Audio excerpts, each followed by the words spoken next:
Hello guys, अपन बात कर रहे थे structural isomers of organic compounds और सारे टोटोमेरिज्म को छोड़कर बाकी सारे स्ट्रक्चरल आइसोमर्स अपन ने पढ़ लिए थे और उनकी सारी कंडीशंस को भी अपन ने पढ़ा। अपन ने सबसे पहले जाना चेन आइसोमर्स को। मोटी मोटी बात यह है कि चेन आइसोमर्स बनने के लिए या तो पेरेंटल चेन के अंदर नंबर ऑफ कार्बन डिफरेंट होना चाहिए या साइड चेन डिफरेंट होनी चाहिए, सीधा सा फंडा है। उसके बाद अपन ने बात करी पोजीशन आइसोमर्स की, तो पोजीशन आइसोमर्स के लिए सिर्फ पोजीशन चेंज होनी चाहिए। किसकी? या तो डबल बॉन्ड ट्रिपल बॉन्ड की, जिसको अपन प्राइमरी सफिक्स जिनके लिए यूज करते हैं, या फिर फंक्शनल ग्रुप की पोजीशन चेंज होनी चाहिए, या फिर कोई सब्स्टिट्यूटेड ग्रुप है उसकी पोजीशन जो है हमारी डिफरेंट होनी चाहिए। पोजीशन आइसोमर्स अपन ने बताया। और उसके बाद इंपॉर्टेंट आइसोमेरिज्म थी बच्चों, आपने पिछले वाले लेक्चर में देखा फंक्शनल आइसोमेरिज्म। फंक्शनल आइसोमर्स को आइडेंटिफाई करने के लिए जो आपको मैंने 7-8 केसेस बताए थे वो बहुत इंपॉर्टेंट है। वो जनरल फॉर्मूले पर बेस्ड थे और वो आपको बहुत अच्छे से उसकी मतलब प्रैक्टिस भी होनी चाहिए ताकि आप जनरल फॉर्मूला देखते ही पहचान पाए कि भाई इस जनरल फॉर्मूले से कौन कौन सी structure as a functional isomers के तौर पर बन सकती है। उसके बाद अपन ने बात करी मेटामर्स की। मेटामरिज्म बहुत सिंपल आइसोमेरिज्म थी। उसके अंदर अपन ने बोला कि एक से ज्यादा फ्री वैलेंसी वाले अपने को फंक्शनल ग्रुप चाहिए और उसमें करना क्या था, फंक्शनल ग्रुप की जो दोनों फ्री वैलेंसीज है उसके दोनों साइड आप CS2 या किसी भी एल्किल ग्रुप को या फिनाइल ग्रुप को चेंज कीजिए और आपके पास जो अगला कंपाउंड आए उसमें दोनों फ्री वैलेंसी से लगे हुए जो ग्रुप्स हैं वो डिफरेंट होने चाहिए, उसको अपन ने मेटामर्स बोला था। और लास्ट में अपन ने बात करी थी रिंग चेन आइसोमेरिज्म की। और रिंग चेन आइसोमेरिज्म जो था उसके सारी आइसोमर्स में सबसे इजी उसको पहचानना था। उसके अंदर एक कंपाउंड तो ऐसा होता है जिसके अंदर रिंग नहीं होती और दूसरे वाले में सेम जनरल फॉर्मूले को मेंटेन करते हुए और सेम डिग्री ऑफ अनसैचुरेशन को मेंटेन करते हुए बच्चों रिंग बनती है और एक में बिना रिंग के स्ट्रक्चर बनती है। क्लियर? ओपन रिंग की अपन बात करते और इस तरीके से सारे मेटामेरिज्म को, सारे आइसोमर्स को अपन ने देखा। आज के लेक्चर के अंदर बच्चों ये जितने आइसोमर्स अपन ने पढ़े इनके ऊपर अपन कुछ क्वेश्चंस करते हैं ताकि अपना बहुत अच्छे से जो है स्ट्रक्चरल आइसोमरिज्म में वो क्लियर हो जाए। तो कुछ क्वेश्चंस अपन लेते हैं और उनके अंदर 1 by 1 अपन बात करते हैं और इन सारे आइसोमरिज्म का आपस में बहुत अच्छे से कंपैरिजन भी इन क्वेश्चन के माध्यम से आप कर पाएंगे।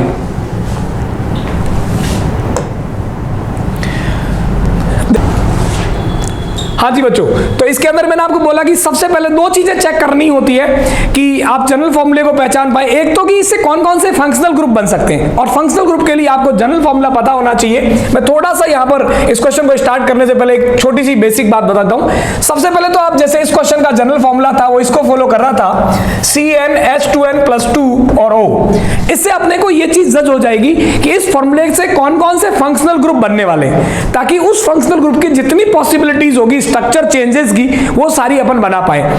जैसे इस फॉर्मूले को मैंने आपको बताया था फंक्शनल आइसोमर्स के अंदर ये जनरल फॉर्मूला रिप्रेजेंट करता है 2 फंक्शनल ग्रुप को। एक तो अपना रिप्रेजेंट करता है अल्कोहल को और दूसरा ये रिप्रेजेंट करता है ईथर को। तो 2 तो ये फंक्शनल ग्रुप्स अपन बनाएंगे। दूसरी एक इंपॉर्टेंट चीज मैंने आपको सिखाई थी लास्ट लेक्चर में, डिग्री ऑफ अनसैचुरेशन। उससे हम ये जान पाएंगे कि इस कंपाउंड की रिंग स्ट्रक्चर बनेंगे कि नहीं बनेगी या सिर्फ ओपन स्ट्रक्चर वाले कंपाउंड्स बनेगी। उसके लिए आप क्या कीजिए, डिग्री ऑफ अनसैचुरेशन कैलकुलेट कर लीजिए। डिग्री ऑफ अनसैचुरेशन से हमारे पास ओपन स्ट्रक्चर की संभावना या फिर रिंग की संभावना वो आपके सामने निकल के आ जाएगी। जैसे इस पर्टिकुलर कंपाउंड की मैं बात करूं C4H10O, इस जनरल फॉर्मूले को कैलकुलेट सेटिस्फाई कर रहा है C4H8+2 10 और O। तो ये कंफर्म, इससे 2 फंक्शनल ग्रुप बनेंगे अल्कोहल और ईथर। दूसरी चीज इसका degree of saturation upon calculate करते हैं बच्चों, इसका DU degree of unsaturation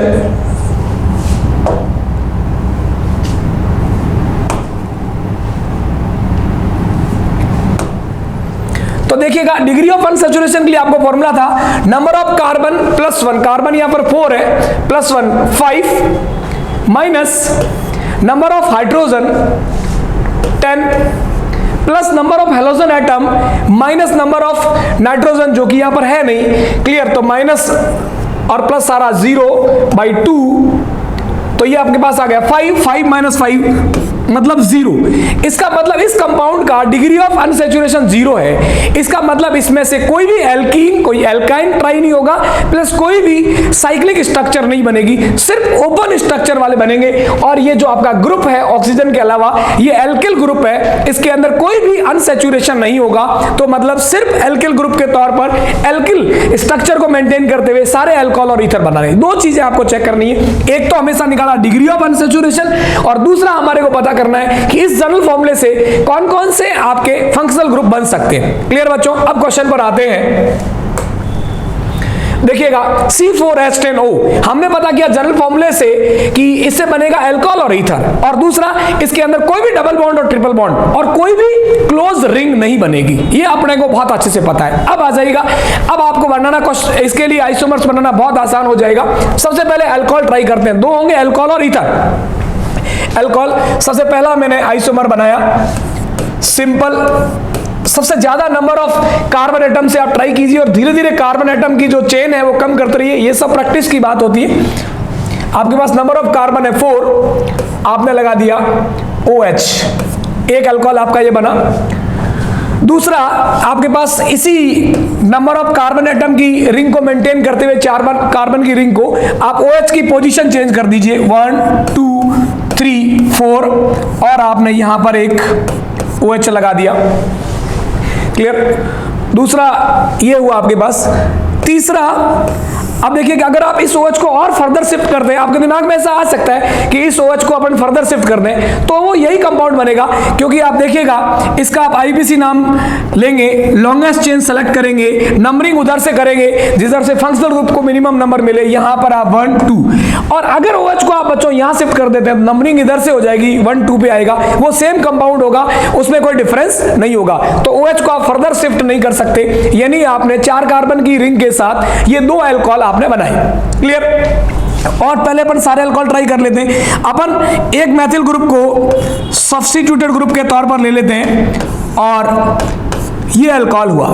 clear? ये आप इसमें साथ साथ दिमाग में ये भी सोचते हुए चल सकते हो कि देखिए मैं बोलूंगा फर्स्ट और सेकंड दो जो मैंने आइसोमर्स बनाए ये दोनों आपस में क्या होंगे, तो आप देख पा रहे हो कि इसमें भी 4 कार्बन की रिंग है, इसमें भी 4 कार्बन की रिंग है। क्लियर? इसका मतलब ये रिंग मतलब 4 कार्बन है मेन पेरेंटल चेन के अंदर, यहां भी 4 है, इसका मतलब चेन आइसोमर्स नहीं होंगे।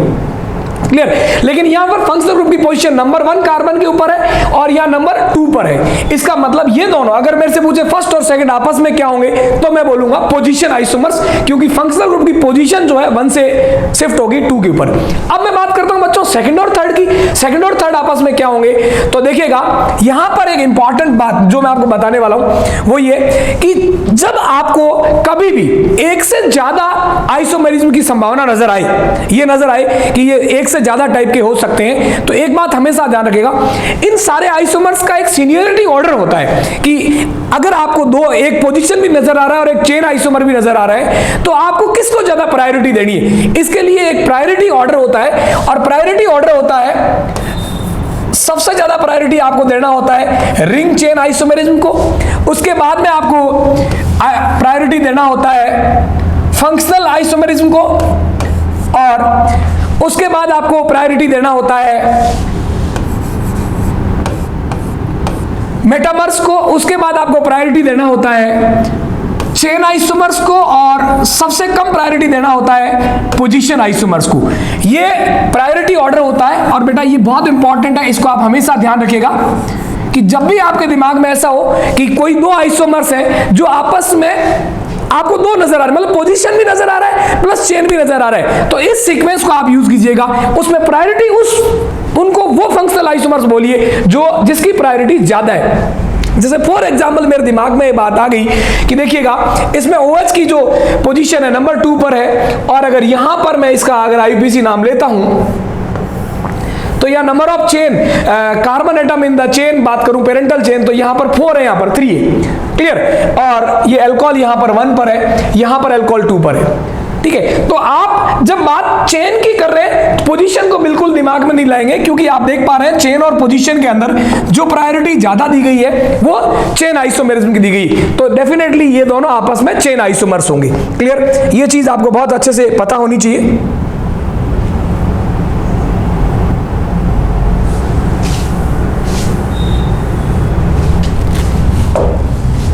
चलिए, ये तो तीन आपने ये बनाए अल्कोहल, और एक चौथा अल्कोहल और बन जाएगा, देखिएगा। ये आपने सबसे पहले सिंपलेस्ट लिया, एन मतलब सिंपल, बिना किसी सब्स्टिट्यूट ग्रुप के, फिर आपने आइसो लिया, और फिर आपने इस तरीके से नियो लिया, और आपने बना दिया OH। ये डिफरेंट होगा, ये अलग होगा, क्योंकि इसमें आप देख पा रहे हैं क्या डिफरेंस होगा। आप अगर चेक करें IUPAC के हिसाब से, तो देखिए इस जब भी आपको कंफ्यूजन होगी सेम तो नहीं बन गए, तो आप IUPAC नाम चेक कर लीजिए। अगर दो कंपाउंड का IUPAC नाम सेम आ रहा है, इसका मतलब यह है कि वो सेम आइसोमर होगा।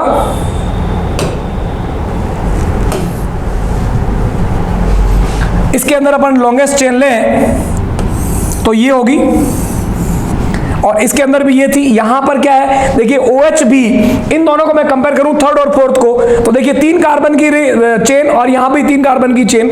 यहां पर 1 के अंदर OH और 2 पर मैथिल था, यहां पर आप देख पा रहे हैं OH भी और मैथिल दोनों 2 पर है, यानी पोजीशन चेंज होगी। थर्ड और फोर्थ की बात करूं तो ये आपस में पोजीशन आइसोमर्स होंगे। ऐसे किसी भी 2 आइसोमर्स को अपन साथ में कंपेयर करते हुए भी चलेंगे। ये आपने चारों टाइप के अल्कोहल बना दिए, इसके अलावा और कोई संभावना आप एज ए अल्कोहल आइसोमर्स की नहीं बना सकते। अब बात करते हैं इस जनरल फॉर्मूले से हमारे 2 फंक्शनल आइसोमर्स बनने की संभावना थी, अल्कोहल और ईथर। मैंने सारे अल्कोहल्स ट्राई कर लिए, जिसमें मैंने स्ट्रक्चर भी चेंज करी, पोजीशन भी चेंज करी। क्या किया बच्चों, मैंने सबसे पहले 4 कार्बन की चेन ली, और उसके अंदर जितनी पोजीशन चेंज हो सकती थी वो करी।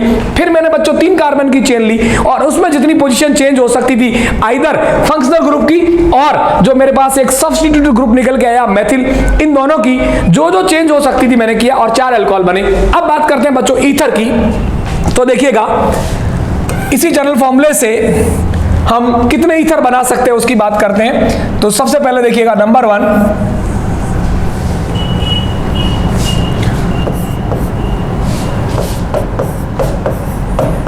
एक ईथर ये बना, एक ईथर ये बना। और इस ईथर को अगर आप नाम देना चाहें, आपने IUPAC नाम पढ़ रखा है, 2 नाम देते हैं ईथर को अपन, एक जनरल नाम देते हैं और एक IUPAC नाम देते हैं। इसको अगर आप जनरल नाम दोगे तो इधर है मैथिल और इधर है एन प्रोपिल, क्लियर। तो इसको बोलेंगे एन प्रोपिल, पहले आता P, n propyl methyl ether. दोनों जो एल्किल ग्रुप्स लगे होते हैं ऑक्सीजन के दोनों तरफ, उनका नाम आप अल्फाबेटिकल ऑर्डर में बोल दीजिए, आपका जनरल नाम निकल के आ जाएगा। और इसका जो IUPAC नाम होता है उसके अंदर आप लॉन्गेस्ट चेन सेलेक्ट करते हैं, एल्केन नाम देते हैं, और जो दूसरी तरफ जो छोटा एल्किल ग्रुप होता है उसको ईथर के अंदर शामिल करके एल्कोक्सी ग्रुप देते हैं। जैसे यहां पर मैं इसका अगर IUPAC नाम दूं तो आप जानते हैं कि मैं लॉन्गेस्ट चेन सेलेक्ट करूंगा,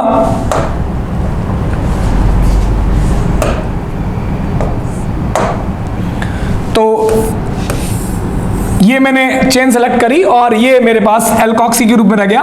तो नाम होगा इसका मेथोक्सी, और ये ग्रुप लगा हुआ है 1 पर, 1 2 3, तो मैं बोलूंगा 1 मेथोक्सी प्रोपेन। ये सब्स्टिट्यूटेड ग्रुप के तौर पे काम करेगा, इसका नाम होगा एल्कोक्सी यानी मेथोक्सी, 1 मेथोक्सी प्रोपेन, क्लियर। एक अपन ने ये बनाया। दूसरा मैं जो बना सकता हूं ईथर के अंदर, मैं एक CH2 ट्रांसफर कर दूं और मेटामर्स बन जाएगा CCOCC, क्लियर। ये आप इन दोनों आइसोमर्स को फर्स्ट और सेकंड को अगर आप चेक करते हैं तो आप इसको बोलेंगे मेटामर्स। और तीसरा जो आप बना सकते हैं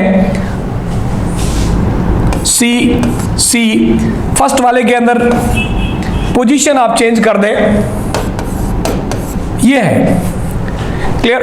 इसके अंदर आप देखें, इसको आप IUPAC नाम देने की कोशिश करें तो लॉन्गेस्ट चेन अपने को लेनी है,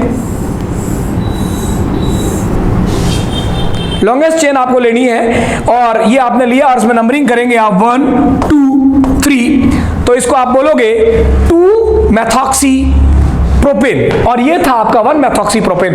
तो फर्स्ट और थर्ड जो है वो आपके पोजीशन आइसोमर्स हो जाएंगे, और फर्स्ट और सेकंड जो है वो आपके मेटामर्स हो जाएंगे। एक CH2 इधर से इधर ट्रांसफर हो गया। इस तरीके से 3 आपके ये बने ईथर से और 4 बने अल्कोहल से। टोटल जो आइसोमर्स होंगे वो होंगे कितने, 7, और second is your answer, clear. चलिए, तो ये बात थी क्वेश्चन 1 की। और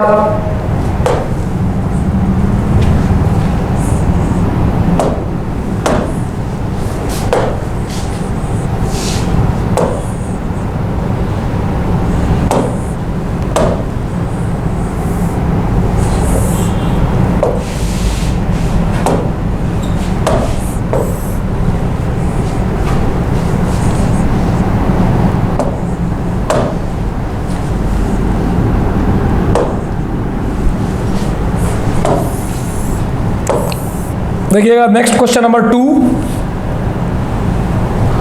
थोड़ा सा टेक्नोलॉजी फ्रेंडली होने में थोड़ा सा टाइम लगेगा।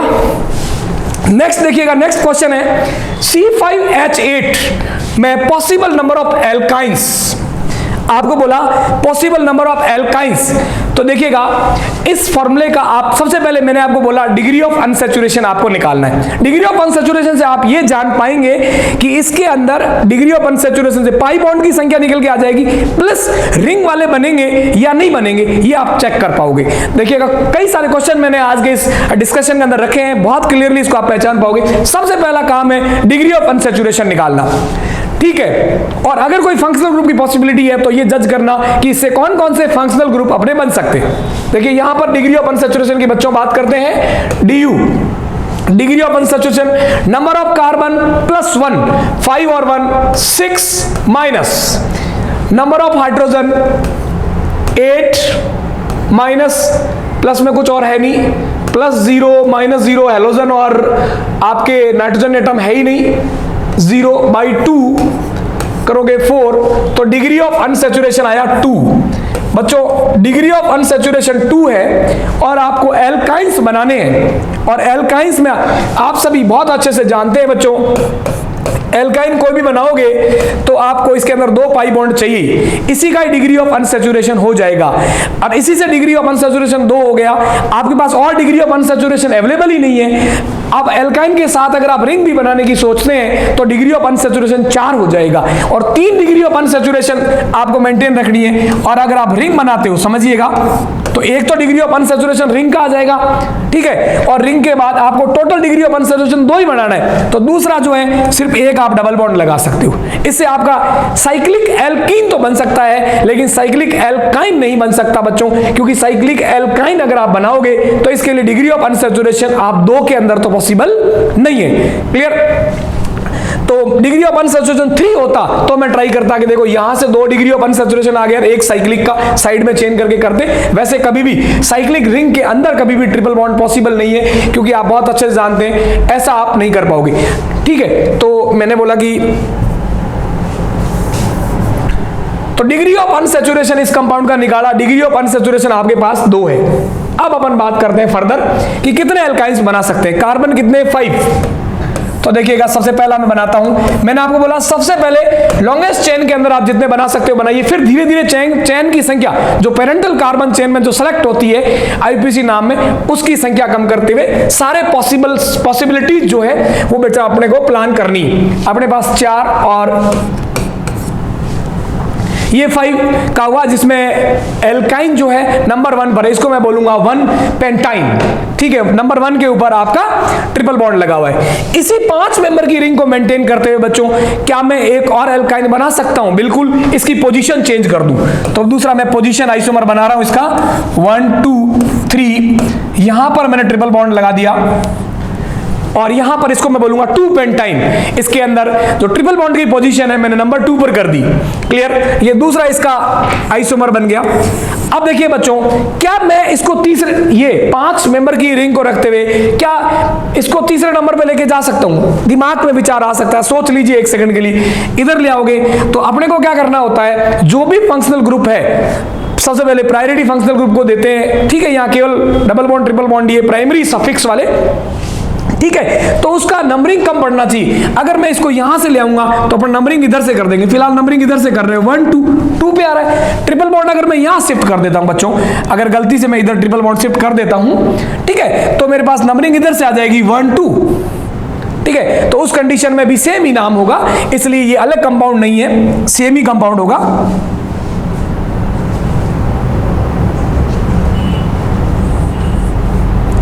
इसलिए बच्चों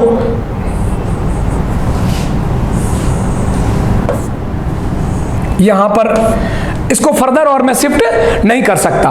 ये मेरे पास 5 कार्बन की रिंग के साथ सिर्फ ये 2 ही एल्काइन पॉसिबल है। अब अपन आगे ट्राई करते हैं, मैं इसमें से एक एटम को रिंग से बाहर, चेन से बाहर कर देता हूं, पेरेंटल चेन से, और 4 की रिंग रखता हूं। तो ये मेरे पास एक एल्काइन और नया निकल के आया। इसके अंदर पेरेंट कार्बन चेन जो है 4 की रही, और इसका नाम हो जाएगा आपका 1 2 3 3 मैथिल 1 वन ही बोलना होगा, हमेशा वन पर ही लगेगा, 1 ब्यूटाइल, ये इसका नाम होगा, और ये मेथिल आ गया। अब आप एक संभावना और, क्या इस दो संभावनाएं हैं मेरे को जो सोचनी है, क्या इस मेथिल को मैं फर्दर शिफ्ट कर सकता हूं या फिर मैं ट्रिपल बॉन्ड को फर्दर शिफ्ट कर सकता हूं 4 की रिंग रखते हुए। तो बच्चों सोचना, अगर मैं इसको इधर ले आता हूं, फॉर सपोज मान लीजिए आपके दिमाग में आ भी गया विचार, अच्छे बुरे विचार सब तरह के आ सकते हैं दिमाग में।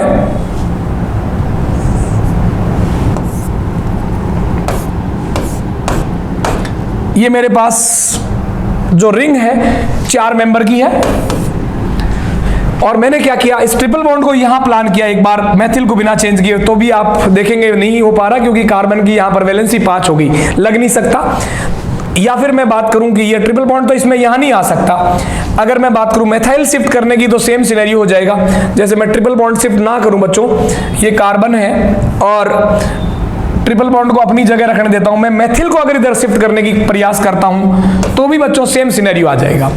आप देख पा रहे 5 कार्बन की वैलेंसी पॉसिबल नहीं है, इसका मतलब इसमें और नहीं बन सकता, न तो आपका जो ट्रिपल बॉन्ड है वो इधर आ सकता है, और नहीं ये इधर जा सकता है, नहीं ये इधर जा सकता है, न तो कार्बन शिफ्ट हो पा रहा है और नहीं ट्रिपल बॉन्ड इधर आ पा रहा है, दोनों पॉसिबिलिटीज पॉसिबल नहीं है। इसका मतलब मुझे लग रहा है कि मैंने सारी पॉसिबिलिटीज को चेक कर लिया है। इसके अलावा आप नंबर ऑफ कार्बन एटम निकाल नहीं सकते। आपके दिमाग में एक चीज और आ सकती है बच्चों, देखिएगा, वो भी हालांकि आनी नहीं चाहिए, ये है, और आप इधर ट्राई करें, वो बिल्कुल भी पॉसिबल नहीं है, क्योंकि आपने ऐसा करके फिर से वही बात कर ली, इस कार्बन के पास 3 और 2 5 वैलेंसी पॉसिबल नहीं। तो आपने सारी पॉसिबिलिटीज को चेक किया और आपके पास जो टोटल पॉसिबिलिटीज आई 1 2 3 तीनों, और इसका आंसर हो गया number of possible isomers 3। Clear? आप इनको बोलेंगे 1 2 3 में आपस में कौन से आइसोमर्स होंगे, आपके दिमाग में आए तो आप बात कर सकते हो। 1 और 2,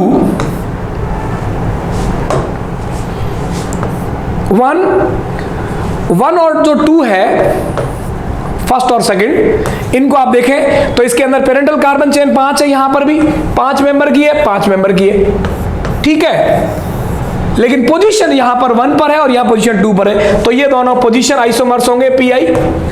और यहां आप मैं बात करूं सेकंड एंड थर्ड की, तो देखिए सेकंड और थर्ड, तो इसमें पेरेंटल कार्बन चेन 5 मेंबर की, इसमें पेरेंटल कार्बन चेन 4 नंबर भी। अब अपने को ये नहीं सोचना कि सर देखो यहां पोजीशन एल्काइन की जो पोजीशन है 2 पर है और यहां पोजीशन 1 पर है, तो सर पोजीशन भी तो मेरे दिमाग में आ सकता है, बिल्कुल आ सकता है, लेकिन मैंने आपको बोला कि अगर मेरे पास CI और PI दोनों दिमाग में आ रही है तो भैया दोनों बनने की संभावना है, तो आप पोजीशन को भूल जाइए, आप चेन आइसोमर्स के बारे में ही विचार कीजिए, क्योंकि प्रायोरिटी ऑर्डर सबसे पहले रिंग चेन, उसके बाद फंक्शनल, फिर मेटामेरिज्म, फिर चेन आइसोमेरिज्म, और सबसे लास्ट में पॉसिबिलिटी देते हैं पोजीशन आइसोमर्स को। तो सेकंड और थर्ड को बच्चों मैं जो बोलूंगा वो आपका होगा, सेकंड और दोनों को मैं बोलूंगा तो मेरे पास आंसर होगा क्या, इसमें 5 की रिंग, इसमें 4 की रिंग, चेन आइसोमर्स। और बच्चों मैं लास्टली और इनमें कॉम्बिनेशन बन सकता है 1 एंड थर्ड। अगर 1 एंड थर्ड को मैं कंपेयर करूं 1 एंड थर्ड में, तो भी वही सेम बात है, 5 मेंबर की रिंग, इसमें 4 की रिंग, ये भी आपके चेन आइसोमर्स होंगे। चलिए इस तरीके से एल्काइंस अपन ने बनाए, थोड़ा सा आप जितना प्रैक्टिस करेंगे उससे सीन क्लियर होगा, ये ऑल क्लियर। और आप चलिए नेक्स्ट क्वेश्चन के लिए, चलिए नेक्स्ट क्वेश्चन बच्चों अपने पास है, नेक्स्ट क्वेश्चन अपने पास है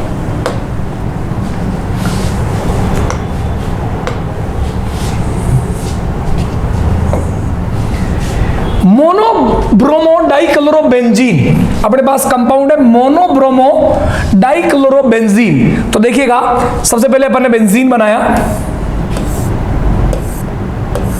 और आपको पता है बेंजीन बनाने के बाद कार्बन के पास केवल एक ही फ्री वैलेंसी होती है, क्लियर, कार्बन की टोटल 4 वैलेंसी होती है, इसमें मैं अगर बात करूं तो 3 तो मैंने बेंजीन बनाने में खर्च कर दी, हर एक के पास एक हाइड्रोजन लगता है, उस हाइड्रोजन को सब्स्टिट्यूट करके आप कोई भी ग्रुप लगा सकते हो। अब आपने बोला कि मोनोब्रोमो डाइक्लोरोबेंजीन, इसका मतलब ये हुआ कि एक तो इस पर आपको सब्स्टिट्यूटेड ग्रुप है ब्रोमीन और 2 लगा रखे क्लोरो, ये है, और इस कंपाउंड में बेंजीन आपको मेंटेन करके रखनी है, क्लियर। और कितने स्ट्रक्चरल आइसोमर्स बन सकते, तो इनकी पोजीशन चेंज करके ही आप स्ट्रक्चरल आइसोमेरिज्म बदल सकते हैं, क्योंकि आपको ये बदलनी नहीं है, क्योंकि बेंजीन अगले ने कहा है इसको मेंटेन करके रखना है, सिर्फ इनकी पोजीशन चेंज करनी। तो सारी पॉसिबिलिटीज इनकी अपन चेक करते हैं बच्चों। एक तो ये हो गया नंबर वन तो खुद हो गया। नंबर टू देखिए, अपन एक काम करते हैं, इन दोनों को फिक्स रखते हैं, और तीसरा जो क्लोरीन है इसकी सारी हर पॉसिबल लोकेशन पर इसको लेके जाते हैं। नंबर टू पे क्या किया देखना मैंने, ये आपका बेंजीन हुआ और मैंने ब्रोमीन और क्लोरीन को चेंज नहीं किया। जो थर्ड क्लोरीन है इसको मैंने एक लोकेशन छोड़ के ले गया Cl, इसको चेंज कर दिया, ठीक है। तीसरे एग्जाम्पल में अपन लेके जाते हैं, फिर से मैंने बनाया बेंजीन और इनको मैं चेंज नहीं कर रहा हूं Br और Cl को।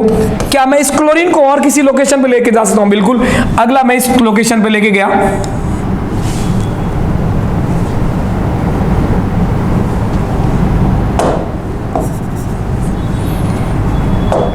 अगला मैं इसको लेके गया यहां पर, क्लियर, ये पोजीशन आई। अगला मैंने फिर से चेंज किया, क्या इसको मैं और एक पोजीशन पे लेके जा सकता हूं? बिल्कुल, यहां लेके जा सकता हूं। तो देखिएगा, इसको मैंने चेंज नहीं किया Br, इस Cl को मैंने चेंज नहीं किया। नेक्स्ट जो अगला Cl था इसको मैं चेंज करके लेके आ गया हूं यहां पर, क्लियर। इस तरीके से ये चार तो मैंने क्या किया, इन चारों के अंदर इस Br और Cl को फिक्स रखा, सिर्फ एक क्लोरीन को रोटेट किया। आप इन सबको आईपीसी नाम देके चेक कर सकते हो कि कोई दो सेम तो नहीं होंगे। अगला पांचवा मेरे पास जो कंपाउंड निकल के आएगा उसमें देखिएगा क्या, मैं Cl को चेंज नहीं कर रहा हूं, Br की जो सारी लोकेशन चेंज कर सकता हूं वो सारी पोजीशंस देख रहा हूं। ये सारे आपस में पोजीशन आइसोमर्स होंगे बच्चों। मैं बात करता हूं फिर से, एक और बेंजीन मैंने बनाया, मैंने बोला Cl मैं चेंज नहीं कर रहा हूं, लो मैंने Cl अपनी जगह, पहला जो केस है उसके जैसे रख लिए, और Br की लोकेशन, सारी लोकेशन चेंज कर रहा हूं। यहां Br था ही पहले में, मैंने क्या किया, Br को यहां लगा दिया, अगले के अंदर Br को यहां ले आता हूं। नंबर 6 देखिएगा, फिर से मैंने एक बेंजीन बनाया, Cl मैं चेंज नहीं कर रहा हूं, Br मैंने यहां रख लिया, यहां रख लिया, यहां पर मैं ले आता हूं Br, क्लियर।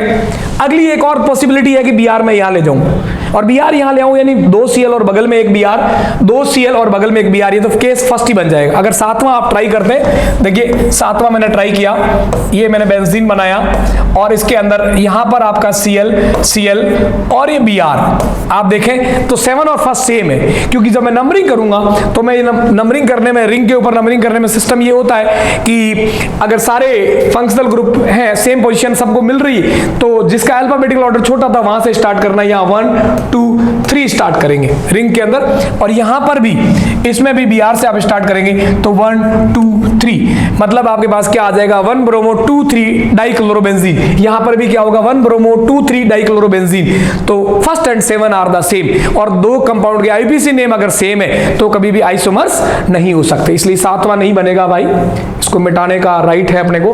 तो टोटल जो आइसोमर्स बने वो आपके हैं 6। आपने क्या किया, पहले तीनों पास पास लिए, फिर इन दो को फिक्स किया और Cl की सारी पोजीशन जो चेंज हो सकती थी वो की, उसे 4 बने, और फिर मैंने क्या किया, Cl फिक्स कर दिया और Br की जो पोजीशन चेंज हो सकती थी वो सारी करी, और उससे आपके जो आइसोमर्स बने वो कितने बने, टोटल बन गए आपके पास क्या, 2 इससे बने और इससे 4, टोटल 6 आइसोमर्स।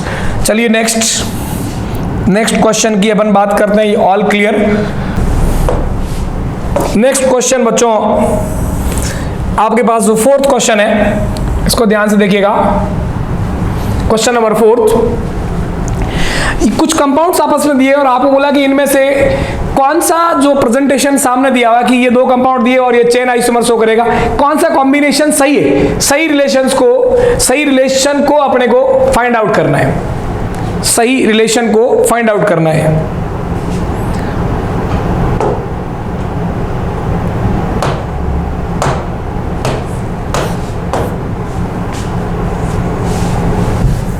चलिए, तो अपने को करेक्ट रिलेशन को फाइंड आउट करना है। पहला एग्जांपल अपने पास दिया हुआ है, इसके अंदर सबसे पहला काम होता है अपने को ये कि फंक्शनल ग्रुप कौन सा है उसको आइडेंटिफाई करना, क्लियर। तो देखिएगा आप फंक्शनल ग्रुप देख पा रहे हैं, ये आपका फंक्शनल ग्रुप है एस्टर। और आपको याद दिला दूं, मैंने मेटामर्स में बताया था कि वो सारे फंक्शनल ग्रुप जिसके अंदर एक से ज्यादा वैलेंसी, बाईवैलेंट या पॉलीवैलेंट है, फ्री वैलेंसी, उसके अंदर एल्किल ग्रुप, फेनिल ग्रुप को अगर एक्सचेंज करते हैं, है ना, और इस फंक्शनल ग्रुप की फ्री वैलेंसी से जुड़ी हुई स्पीसीज अगर डिफर हो जाती है तो उसको अपन मेटामेरिज्म या मध्यावयवता कहते हैं। क्लियर? यहां पर ऐसा ही हुआ, देखो फर्स्ट एग्जांपल में ध्यान से सुनना, इसके इधर लगा हुआ है CH3 ग्रुप और इधर लगा हुआ है फिनाइल ग्रुप। फिनाइल नहीं है, फिनाइल तो नहीं है, साइक्लो हेक्सिल ग्रुप है। और इसमें अब अपन ने क्या किया, फिनाइल तब होता जब बीच में रिंग होती, ये ग्रुप है। अब अपन ने क्या किया, दोनों वैलेंसी फ्री थी, इस साइक्लो हेक्सिल ग्रुप को इस तरफ ट्रांसफर कर दिया।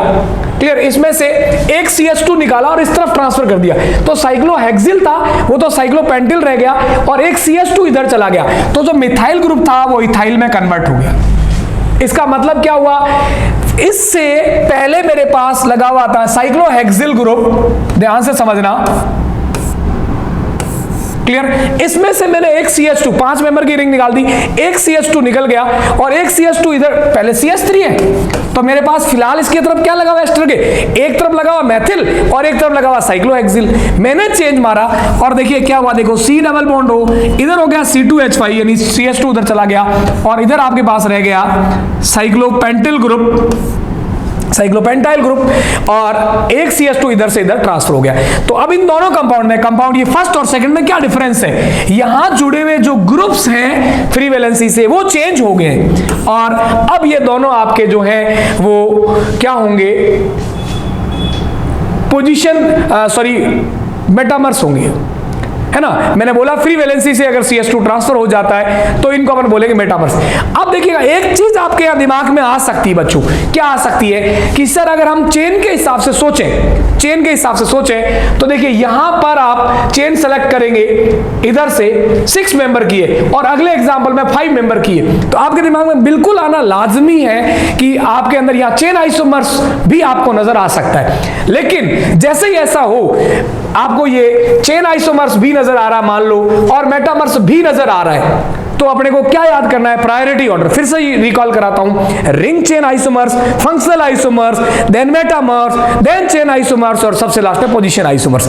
तो इसको मारो गोली और चलेगा इसी का ही, तो इसलिए इसने गलत करवाने के लिए चेन आइसोमर्स आपको इसको माना, बट ये हमारा मेटामर्स होगा। ये सही रिलेशन को शो नहीं करता क्योंकि इसने दिया है चेन लेकिन एक्चुअल में है मेटामर्स। क्लियर बच्चों? इस तरीके से सेकंड ऑप्शन पे जाते हैं अपन, सेकंड ऑप्शन पे जाते हैं।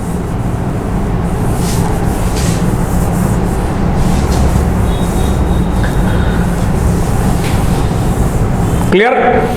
ये मैंने रूल से मिटा दिया और नेक्स्ट देखिएगा, नेक्स्ट में क्या है, फंक्शनल ग्रुप जो भी लग रहा है सेम है, इसमें कोई चेंज नहीं आ रहा, रिंग के अंदर कोई चेंज नहीं आ रहा, सिर्फ ये जो मिथाइल ग्रुप है यहां पर इसकी पोजीशन चेंज होकर के यहां पहुंच गया है, तो ये पोजीशन आइसोमर है। बिल्कुल करेक्ट आंसर है, ये सही मैच किया अगले ने, ये पोजीशन ही है क्योंकि पोजीशन यहां 1 से 2 पर आ गई। क्लियर? तो ये पोजीशन आइसोमर्स है और कुछ नजर ही नहीं आ रहा, क्योंकि देखो और सोचो, सबसे सोच ले प्रायोरिटी में पोजीशन आइसोमर्स को जब भी आप देखो तो आप देखना इसकी सबसे लास्ट प्रायोरिटी होती है। इसका मतलब बाकी सारी प्रायोरिटीज को आप पहले देख लो, कोई बदला तो नहीं है। सबसे पहले बात करो रिंग चेन है ही नहीं क्योंकि दोनों में ही रिंग है, एक में रिंग होती है एक में नहीं होती तो रिंग चेन होता है। फिर बात करें फंक्शनल चेंज ही नहीं हुआ। जैसे देखो बच्चों, यहां पर जो फंक्शनल ग्रुप है सेम वही फंक्शनल ग्रुप यहां है, कोई चेंज नहीं आ रहा। ठीक, तीसरी बात आई अपने पास फंक्शनल के बाद मेटामर्स की, मेटामर्स चेंज हुआ ही नहीं, फ्री वैलेंसी वाली सीन ही नहीं है और शिफ्ट भी नहीं हुआ कुछ भी। अगली मैं बात करूं चेन आइसोमर्स की, तो रिंग के अंदर नंबर ऑफ कार्बन एटम नहीं बदला, तब जाकर के पोजीशन आइसोमर्स की बात कर पाएंगे। Position isomers correct. बात करते हैं नेक्स्ट एग्जाम्पल की, तो नेक्स्ट एग्जाम्पल में देखिएगा अपन बात करें ये मेटामर्स होगा या नहीं होगा। आपके पास ईथर है और ईथर के अंदर आप देखते हैं 2 फ्री वैलेंसी है, तो मेटामेरिज्म शो करने की पहली कंडीशन फुलफिल है। उसके बाद दूसरी कंडीशन ये कि इधर जुड़े हुए ग्रुप से अगर एक CH2 या एक कोई भी एल्किल ग्रुप शिफ्ट कर देता हूं तो वो आपस में मेटामर्स होते हैं। चेक करते हैं, यहां पर देखिए इसके अंदर यहां 6 मेंबर की रिंग है इस तरफ और इधर मिथाइल है, इसमें से एक CH2 निकाल के उधर ट्रांसफर कर दूं तो देखो इधर 5 की रिंग रह जाएगी, इधर इथाइल हो जाएगा। सेम वही बात है, ट्रांसफर हो रहा है, पहले इस तरफ क्या है 6 मेंबर की रिंग है एक ऑप्शन के अंदर, और इधर मिथाइल है। अब मैं एक CH2 अगर इधर ट्रांसफर कर दूंगा तो निश्चित तौर पर यहां जो रिंग रहेगी वो 5 मेंबर की रहेगी, और इधर हो जाएगा CH2 CH3, और मेथिल की जो रिंग एथिल हो जाएगी। तो इधर से जैसे शिफ्टिंग हुई और ये रिंग चेंज होगी, इसका मतलब ये आपका क्या होगा, मेटामर्स होगा। ये भी करेक्ट आंसर, इसमें ये करेक्ट है और ये भी करेक्ट है। अगला देखिएगा, अच्छा अब मैं मेटामर्स बोल रहा हूं, मैं फिर कह रहा हूं, आपके दिमाग में यह आ सकता है कि यहां रिंग कितने की 6 की, यहां रिंग कितने की 5 की, तो नंबर ऑफ कार्बन एटम जो है वो पेरेंटल कार्बन चेन के अंदर वो कहीं अलग तो नहीं है। तो निश्चित तौर पर आप कहोगे अलग नहीं है, अलग है, बट फिर भी ये चेन आइसोमर्स नहीं है। कारण प्रायोरिटी ऑर्डर में चेन आइसोमरिज्म से पहले आता है मेटामरिज्म, तो मेटामर्स को अपन प्रायोरिटी देंगे और ये आपका जो होगा वो मेटामर्स होगा। ये दूसरा और तीसरा करेक्ट आंसर। और देखिए बात को आगे बढ़ाते, सेकंड और थर्ड, फोर्थ को चेक करते। फोर्थ देखिएगा, आप देख रहे होंगे कि इसके अंदर जो number of carbon atom in a ring अगर मैं चेक करूं तो देखिएगा ये अपन ने रिंग सेलेक्ट करी लॉन्गेस्ट, और इसके अंदर नंबर ऑफ कार्बन एटम और इसके अंदर number of carbon atom different आ गए।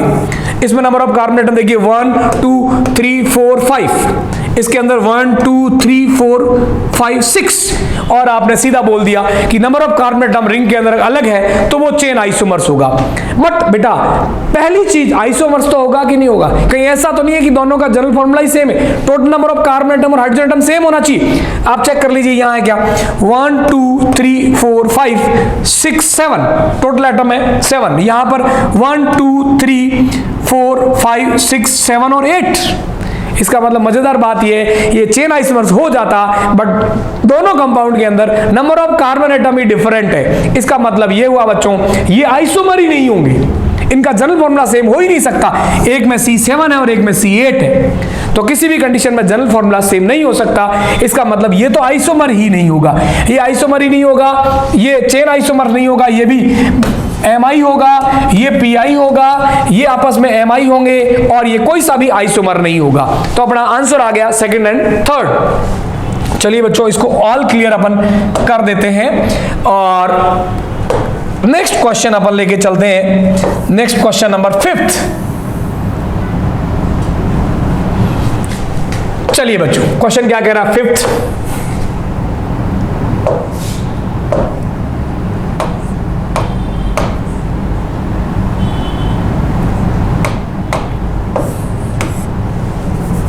चलिए C3H6 के चक्रीय संरचना सहित कुल संरचनात्मक समअवयवों की संख्या, total number of structural isomers possible including cyclic for the structure of C3H6। यानी पहली कंडीशन अगले ने आपको बोली कि आपको साइक्लिक स्ट्रक्चर ही बनानी है, तो साइक्लिक बनेगी या नहीं बनेगी। मैंने कहा जब भी आपको नंबर ऑफ आइसोमर ड्रॉ करने हैं स्ट्रक्चरल आइसोमर्स, तो सबसे पहले आप DU कैलकुलेट करो, ताकि अपने को पता चल जाए कि भाई साइक्लिक बनेगी नहीं बनेगी। अगर DU 0 आया तो कभी साइक्लिक नहीं बन सकती, क्योंकि DU 0 आया, DU अगर 0 है बच्चों तो आपको कंफर्म पता है कि रिंग नहीं बन सकती, क्योंकि रिंग बनती है तो उसका मिनिमम एक DU होता ही है। तो DU निकालते आपको डिग्री ऑफ अनसैचुरेशन निकालते आपको आइडिया लग जाएगा। वैसे यहां पर साइक्लिक ही बनाना तो DU 1 आना चाहिए मिनिमम। C3H6 अगला बोल रहा है, तो अपन डिग्री ऑफ अनसैचुरेशन कैलकुलेट करते हैं बच्चों। सबसे पहले DU देखिएगा, number of carbon atom 3, number of carbon atom +1 होता है तो 4 minus number of hydrogen atom 6 plus minus कुछ है नहीं डिवाइडेड बाय 2, तो इजिकल टू आ गया 1। डिग्री ऑफ अनसैचुरेशन 1 है, इसका मतलब, और साइक्लिक बेटा कहने के लिए कह रहा है, इसका मतलब बेटा साइक्लिक स्ट्रक्चर बनेगी और साथ में कोई भी डबल बॉन्ड या ट्रिपल बॉन्ड नहीं लग सकता, क्योंकि अगर लग गया तो एक पाई बॉन्ड का भी सैचुरेशन डिग्री ऑफ अनसैचुरेशन हो जाएगा, जो कि अपने को अलाउ नहीं कर रहा। डिग्री ऑफ अनसैचुरेशन एक ही है, इसका मतलब यह हुआ कि कोई भी डबल बॉन्ड कोई भी मल्टीपल बॉन्ड नहीं होगा, पहली चीज। चलिए C3H6 के अंदर C3 चक्रीय संरचना सहित कुल बोल रहा है, मतलब अगला ये बोल रहा है चक्रीय भी बनाइए और बिना चक्रीय बनाइए, टोटल पूछ रहा है। क्वेश्चन को ढंग से नहीं पढ़ा। संरचना C3H6 के चक्रीय संरचना सहित कुल संरचनात्मक समावयव। अगला बोल रहा है total number of structural isomer possible including cycles, मतलब साइक्लिक भी मानना है और नॉन साइक्लिक है ना, लेकिन डिग्री ऑफ अनसैचुरेशन 1 है। तो देखिए सबसे पहले मैंने चक्रीय सोचा, क्योंकि DU 1 था, ये 3 मेंबर की रिंग बन गई, और ये हो गया आपका क्लियर, यहां पर CH2 ही है, ठीक है, तो C3H6 बन गया। इसके अलावा चक्रीय में और कोई संभावना नहीं, 3 से कम की रिंग बना नहीं सकते। और बिना चक्रीय के अगर मैं सोचूं DU1 है, DU1 होने का मतलब या तो रिंग होगी और या फिर एक पाई बॉन्ड होगा, क्लियर। डबल बॉन्ड के साथ एक और स्ट्रक्चर में सोच सकता हूं, तो दूसरा मेरे पास बन जाएगा CH3C डबल बॉन्ड CH2 और यहां लग गया एक H। इस तरीके से C3H6 हुआ बच्चों। इसमें मैं इसकी पोजीशन चेंज करूं तो कर नहीं सकता क्योंकि नंबरिंग इधर से होगी, 1 आ जाएगा। इसके अलावा और कोई संभावना नहीं, अगर आप ये सोचते हो तो भी कोई फायदा नहीं, क्यों नंबरिंग इधर से हो जाएगी। तो ये इसका और नया नहीं बन सकता। इसका मतलब ये हुआ कि ये एक बिना साइक्लिक बना और एक साइक्लिक बना। टोटल आइसोमर 1 और 2, टोटल हो गया इसका 2, यानी आंसर बी सेकंड। क्लियर, आगे बढ़ते, पहले इसको ऑल क्लियर करते हैं और फिर नेक्स्ट क्वेश्चन।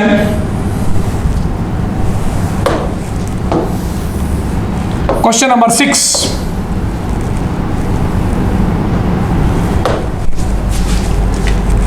आपको तो कंपाउंड दिए गए और ये बताना है कि कौन से आइसोमर्स हैं, CH3 CH2 NH और CH3 CH CHO NH2। अब बहुत क्लियरली देख पा रहे हैं, एक मेरे पास यहां ग्रुप है। देखिए प्रायोरिटी ऑर्डर का ध्यान रखें, सबसे ज्यादा प्रायोरिटी ऑर्डर देना है रिंग चेन। रिंग चेन तो है नहीं, दोनों खुली संरचना के। फिर बात आती है फंक्शनल की, क्या यह फंक्शनल अलग है? एक आपको दिख रहा है NH2 ग्रुप और एक दिख रहा है NH ग्रुप। तो ये आपका 1 डिग्री एमाइन है, प्राइमरी एमाइन, और 2 वैलेंसी फ्री है। ये 2 डिग्री अमाइन है, सेकेंडरी अमाइन। और आपको मैंने बोला फंक्शनल ग्रुप के जो कॉम्बिनेशंस बताए थे उसमें एक था प्राइमरी एमीन, सेकेंडरी एमीन और टर्सरी एमीन। तो निश्चित तौर पर ये दोनों फंक्शनल आइसोमर्स होंगे। और जब फंक्शनल की बात आ गई और कुछ मैं सोचूंगा ही नहीं, क्योंकि फंक्शनल की प्रायोरिटी सबसे ऊपर होती है रिंग चेन के बाद। तो ये हुआ फंक्शनल आइसोमेरिज्म। बात को आगे बढ़ाते हैं और मेरे पास अगला क्वेश्चन नंबर अगला 6 के बाद 7। चलिए, तो इसके अंदर अपने को पूछा है कि how many cyclic structural isomers are possible for the compound having molecular formula C6H12। सबसे पहले अपने को साइक्लिक स्ट्रक्चर्स बनानी है, मॉलिक्यूलर फॉर्मूला गिवन है। साइक्लिक स्ट्रक्चर कैसी होगी, पाई बॉन्ड्स होंगे या नहीं होंगे साइक्लिक स्ट्रक्चर में जानने के लिए सबसे पहले अपने को पता करना DU। तो डिग्री ऑफ अनसैचुरेशन हुआ, देखिएगा, नंबर ऑफ कार्बन एटम +1 यानी 6 + 1 7 minus number of total hydrogen atom 12/2 is equal to 1। Degree of unsaturation 1 आया। इसका मतलब या तो आपकी एक रिंग बनेगी और या फिर डबल बॉन्ड होगा। लेकिन अपने को डबल बॉन्ड वाली स्ट्रक्चर्स नहीं बनानी है, क्योंकि डिग्री ऑफ 1 रखना है और साइक्लिक स्ट्रक्चर बनानी है, ऐसा क्वेश्चन अपने से कह रहा है। तो अपने को सिर्फ साइक्लिक स्ट्रक्चर बनानी है और साइक्लिक स्ट्रक्चर के अंदर कोई भी पाई बॉन्ड नहीं आना चाहिए। ये हमारे को डिग्री ऑफ अनसैचुरेशन से पता चलता है। चलिए, इसमें मैंने आपको बोला कि जब भी ऐसा करना है, आप सबसे पहले मैक्सिमम नंबर ऑफ एटम वाली रिंग बनाइए और फिर इसको डाउन साइज करते रहिए, सारी पॉसिबिलिटी चेक करते हुए। सबसे पहले मैंने 6 मेंबर की रिंग बनाई, साइक्लोहेक्सेन बनाया। साइक्लोहेक्सेन, इसका DU1 है, आपको पता है रिंग के कारण, और कोई भी पाई बॉन्ड नहीं है। क्लियर। इसके अंदर और कोई पॉसिबिलिटी या और कोई चेंजेस और कोई संभावना हो नहीं सकती। इसके बाद अपन रिंग को डाउन साइज करते हैं। अपन ने रिंग बनाई 5 मेंबर की, 5 मेंबर की रिंग बनाई, टोटल 6 कार्बन करने, एक कार्बन अपन ने रिंग से बाहर कर दिया। क्लियर। अब देखिए इसके अंदर कोई और संभावना है, कोई डबल बॉन्ड होता तो उसकी पोजीशन अंदर चेंज कर लेते। ये मिथाइल ग्रुप है, लेकिन इसमें कोई भी पोजीशन चेंज करोगे नंबरिंग वहीं से स्टार्ट हो जाएगी। इस मिथाइल की कोई भी पोजीशन चेंज करने से और कोई नई स्ट्रक्चर नहीं बन सकती। फिर अपन डाउन साइज करते हैं, 4 मेंबर की रिंग बनाते हैं। 4 मेंबर की रिंग, तो मेरे पास टोटल कार्बन कितने हैं 6, 4 मेंबर की रिंग बन गई। इसका मतलब 2 आपके बाहर रह जाएंगी। इसमें मैंने 2 मिथाइल ग्रुप लगा दिए और अब इन 2 मिथाइल ग्रुप की जितनी पोजीशंस आप बदल सकते हैं वो बदल के अलग अलग स्ट्रक्चर बनाइए। तो मैं सारी संभावनाएं ले लेता हूं। देखिए मैंने दोनों मिथाइल अलग अलग कार्बन पे लगाए। यहां जो कार्बन है उसकी वैलेंसी 4 होती है हर कार्बन की, 2 वैलेंसी साइक्लिक में यूज होगी, 2 वैलेंसी फ्री है। इसका मतलब मैं यहां दोनों मिथाइल एक ही जगह लगा सकता हूं। दूसरा ये बन गया। तीसरा ये कि एक मिथाइल मैंने यहां लगाया और एक यहां लगाया, 1,3 पे लगा दिया, ये अलग स्ट्रक्चर होगी। और चौथा देखिएगा मैंने क्या किया, पहले भी मैंने आपको एक कंपाउंड बताया था, अगला मैंने क्या किया, मिथाइल में सारी पोजीशन चेंज कर दी। मैं ऐसा भी कर सकता हूं कि दोनों कार्बन को एक ही साइक्लिक से लगा दूं इथाइल ग्रुप बना के। अब इथाइल की पोजीशन आप चेंज करोगे तो और कोई नई संभावना नहीं आ सकती, क्योंकि वहीं से नंबरिंग हो जाएगी और हर जगह से नंबर 1 ही आ जाएगा। क्लियर? तो ये 4 की रिंग को मेंटेन करते हुए मैंने 4 पॉसिबिलिटीज बनाई। नेक्स्ट देखिएगा, मैं बात करता हूं, फोन मत यूज करो। नेक्स्ट मैंने बोला कि 4 के अंदर मैंने सारी पॉसिबिलिटीज बात कर ली। अब अपन बात करते हैं डाउन साइज की। 3 मेंबर की रिंग बनाते हैं, 3 मेंबर की रिंग बनाएंगे। टोटल अपने पास कार्बन एटम है 6, टोटल कार्बन 6 है, तो 3 कार्बन ऐसे होंगे जो रिंग से बाहर हो जाएंगे। तो मैंने देखिए 3 मिथाइल ग्रुप लगा दिए। सारी पॉसिबिलिटीज की अपन बात करते हैं। क्लियर? तीनों मिथाइल 3 पे लगा दिए। अगला केस में ये बना सकता हूं कि 2 मिथाइल मैंने किसी एक पर लगा दिए और एक अलग लगा दिया। देखिए तीनों मिथाइल एक पर नहीं आ सकते, क्योंकि कार्बन की वैलेंसी 5 नहीं हो सकती, 1, 2 और 2 मिथाइल से होगी। ठीक है, अब इन 2 मिथाइल के साथ एक पर रखते हुए क्या इसकी पोजीशन में चेंज कर सकता हूं? ट्राई करिए। यहां रखा 1, 2, इसको क्या बोलूंगा? 1, 1, 2 साइक्लोप्रोपेन। अगर मैं इसको उठा के यहां ले आता हूं गलती से, तो देखिएगा मैं क्या करूंगा, नंबरिंग इधर से स्टार्ट करूंगा। अपन चाहते हैं कि नंबरिंग क्लॉकवाइज या एंटी क्लॉकवाइज किसी साइड से कर दो, बट जो सब्स्टिट्यूटेड ग्रुप है उनको कम नंबरिंग मिलना चाहिए, तो वही वापस आएगी 1, 1 और 2 मिथाइल साइक्लोप्रोपेन। इसका मतलब चेंज करने से कोई फायदा नहीं होगा।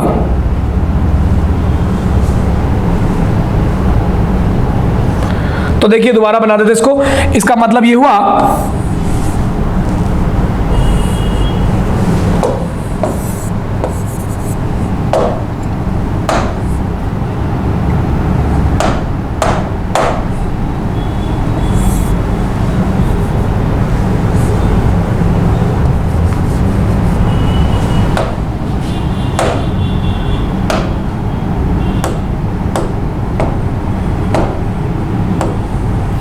चलिए अगला मैंने बताया आपको कि भाई अपन ने 2 मिथाइल को एक ही जगह लगा दिया और एक उसके बगल में लगा दिया। इसकी पोजीशन चेंज करने से कोई फर्क नहीं पड़ेगा। अगली संभावना देखिए, अपन ने 3 मेंबर की रिंग ली, 3 मेंबर की रिंग ली और 3 मेंबर की रिंग के साथ ये एक इथाइल ग्रुप बना दिया और एक उसके बगल में मिथाइल लगा दिया। एक पॉसिबिलिटी हुई। और इथाइल को रखते हुए क्या इसकी पोजीशन चेंज कर सकता हूं? बिल्कुल, इसको मैं यहां भी लगा सकता हूं, क्योंकि देखिए कार्बन की वैलेंसी 4, 1, 2, 3 पूरी हुई, ये यहां भी मिथाइल आ सकता है। तो अगला मेरे पास देखिए, ये मैंने इथाइल ग्रुप लगाया और यहां पर ही एक और मिथाइल लगाया, दोनों को एक ही जगह पे लगा दिया। दूसरी अगली संभावना ये हुई, और इथाइल के साथ में और कोई पोजीशन चेंज नहीं कर सकता। इसको पलट के मैं अगर यहां लाता हूं तो वो तो एक ही बात होगी, 1, 2 पे रहेगा, इसका कोई मतलब नहीं है। चलिए अगर मैं बात करता हूं कि ये जो साइड चेन है इससे मैं प्रोपिल भी बना सकता हूं, तो मेरे पास देखिए अगला 3 की रिंग और मैंने एन प्रोपिल बना दिया इसको। ठीक है, तीनों कार्बन को एक ही लाइन लगा दिया, एन प्रोपिल बन गया। और इस एन प्रोपिल को मैं एक और बना सकता हूं, आइसोप्रोपिल भी, ये आइसोप्रोपिल। ठीक है, इस तरीके से मैंने सारी पॉसिबिलिटी जो चेंज कर सकता था। इसके बाद इसके अलावा 3 की रिंग का और कोई मेंबर में साइड चेन के साथ कोई छेड़खानी नहीं कर सकता इसके अलावा। तो टोटल कितने हुए देखिएगा, 1, 2, 3, 4, 5, 6, 7, 8, 9, 10, 11 और 12। टोटल आइसोमर्स हुए 12। और ये आपस में क्या क्या हो सकता है, ये कंपैरिजन मैंने आपको लास्ट के लेक्चर में बताया था। आगे बढ़ते,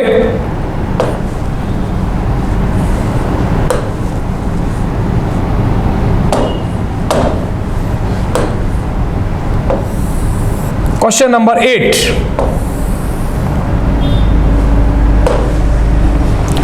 नेक्स्ट देखिए, आपको कुछ कंपाउंड्स दिए गए और इनमें आपसे पूछा कि कौन सा आपस में क्या होगा।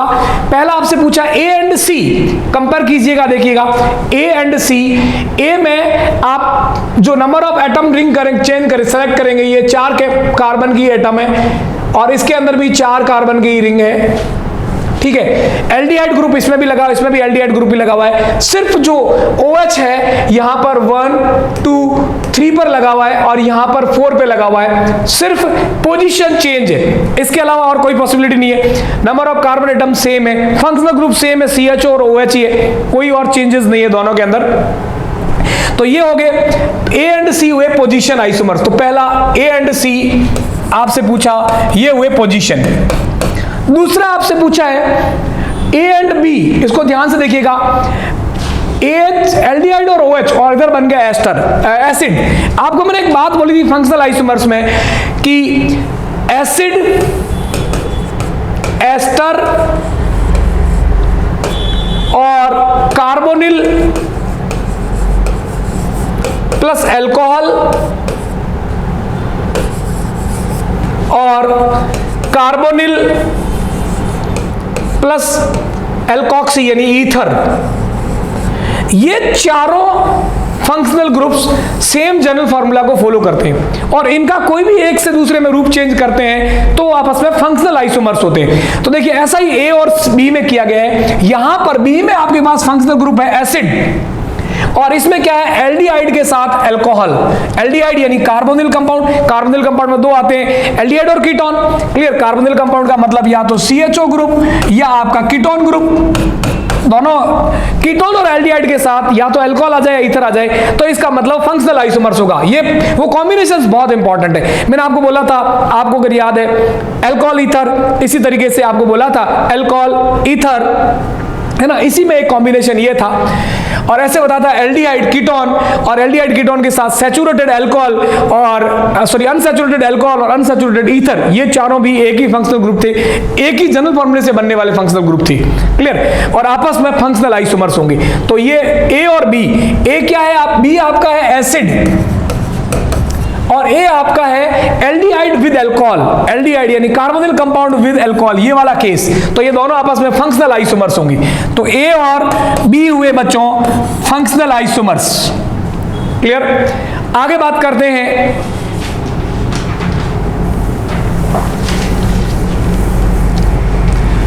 अगला मेरे पास पूछा है यहां पर B and D, B and D, B और D। आप देखिएगा B क्या है, एसिड, और ये क्या है, एस्टर।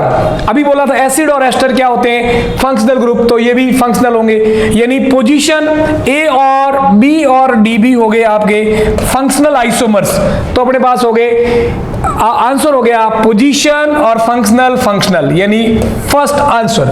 क्लियर, नेक्स्ट अगला क्वेश्चन, थोड़ा सा दिमाग लगाना है, सिर्फ फंक्शनल आइसोमर्स के जो केसेस हैं वो आपको आपस में कॉम्बिनेशंस ध्यान रखने, इससे आप वापस जब थ्योरी जाके पढ़ेंगे तो आपकी सारी चीजें बहुत अच्छे से क्लियर हो जाएगी।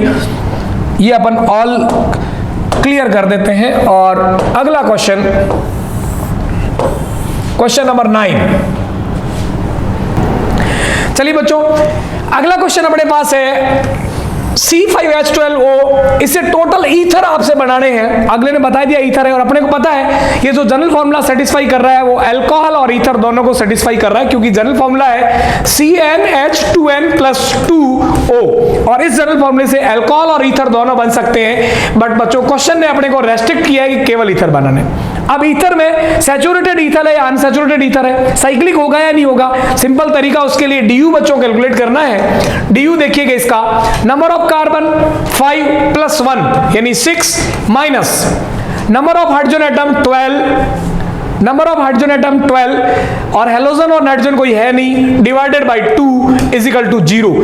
इसका मतलब ये हुआ बच्चों यहां पर कोई भी अनसैचुरेशन नहीं है, कार्बन कार्बन की नॉर्मल रिंग बनानी है, साइक्लिक रिंग आपको नहीं बनानी है, कोई भी डबल बॉन्ड नहीं बनाना है, ये चीज क्लियर होगी। और केवल ईथर बनाने हैं क्योंकि क्वेश्चन ने बोला है केवल आप ईथर बनाइएगा। क्लियर, तो चलिए डबल बॉन्ड नहीं ट्राई करना है, कोई भी पाई बॉन्ड ट्राई नहीं करना है और कोई भी साइक्लिक स्ट्रक्चर ट्राई नहीं करनी, सिर्फ जो है अनसैचुरेटेड नहीं बनाना, सैचुरेटेड ईथर बनाने। चलिए, मैंने बोला आपको बनाने के लिए प्रैक्टिस की जरूरत होती है, दूसरी जरूरत होती है तो एक छोटा सा सीक्वेंस अपन यूज कर रहे हैं। सबसे पहले आपको क्या करना है, सबसे ज्यादा नंबर ऑफ कार्बन की चेन बनानी है और फिर धीरे धीरे साइज को डाउन साइज करना है। पहला अपन ने लिया, देखिए टोटल 5 कार्बन है, तो ये तो कंफर्म ही है कि एक कार्बन को ईथर बनाने के लिए दूसरी तरफ लेके जाना होगा। मैं एक और कार्बन को उधर ले जाता हूं, इसका मेटामर बनाता हूं। ये अपन ने बनाया। अगला देखिएगा, अब एक मैं रिंग से साइड में कर देता हूं मिथाइल ग्रुप, इस तरीके से ये बना। और फोर्थ देखिएगा मैंने क्या किया, इस मिथाइल ग्रुप की लोकेशन चेंज करी।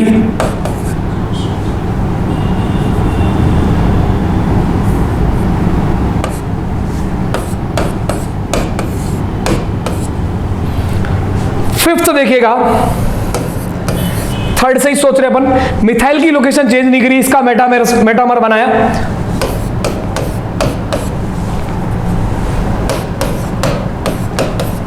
और सिक्स्थ देखिएगा,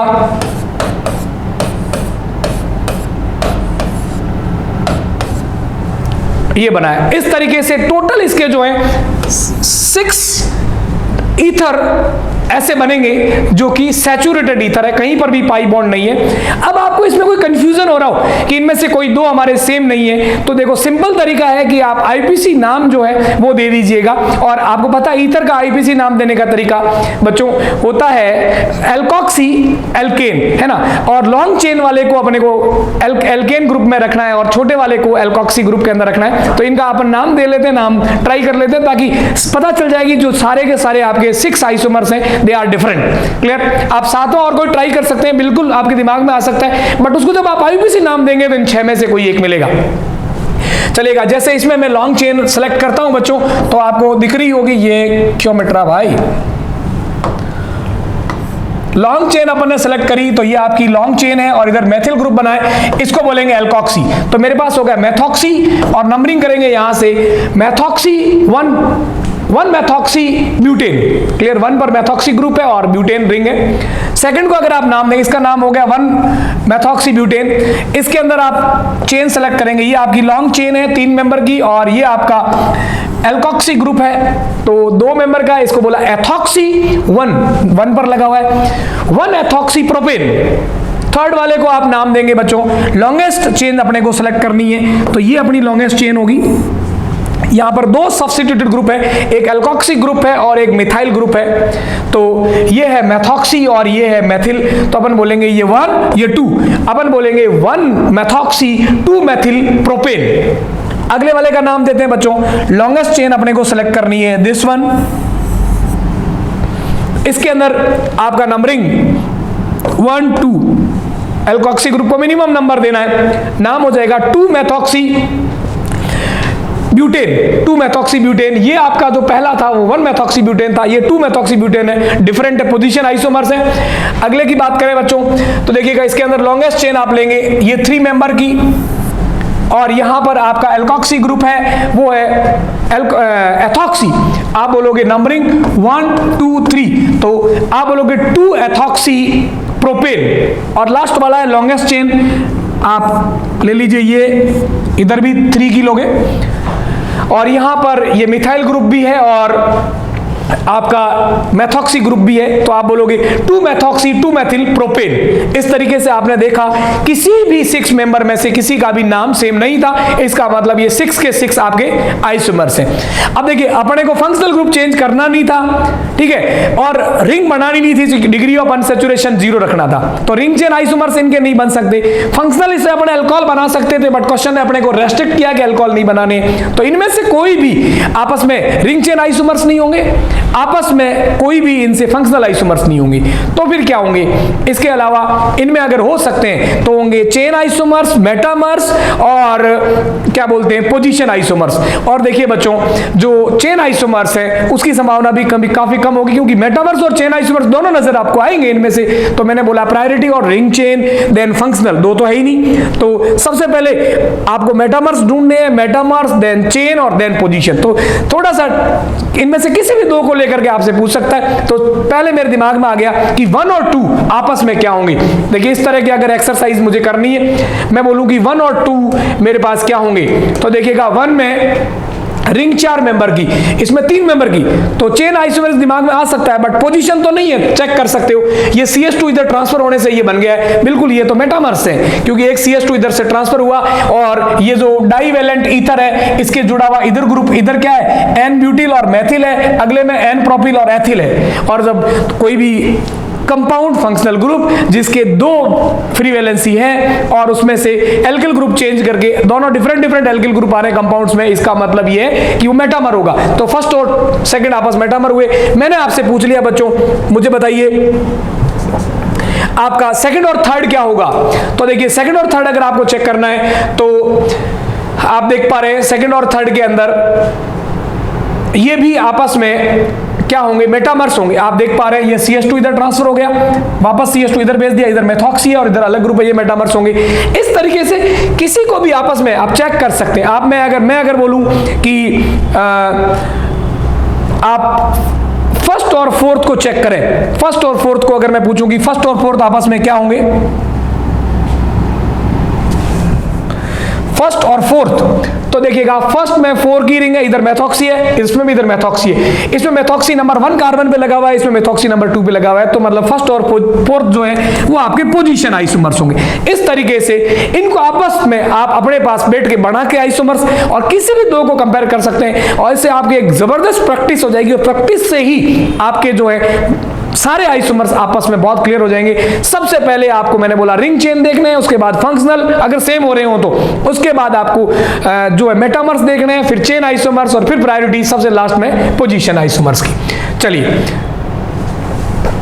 नेक्स्ट क्वेश्चन की ओर बढ़ते हैं। Next question number 10।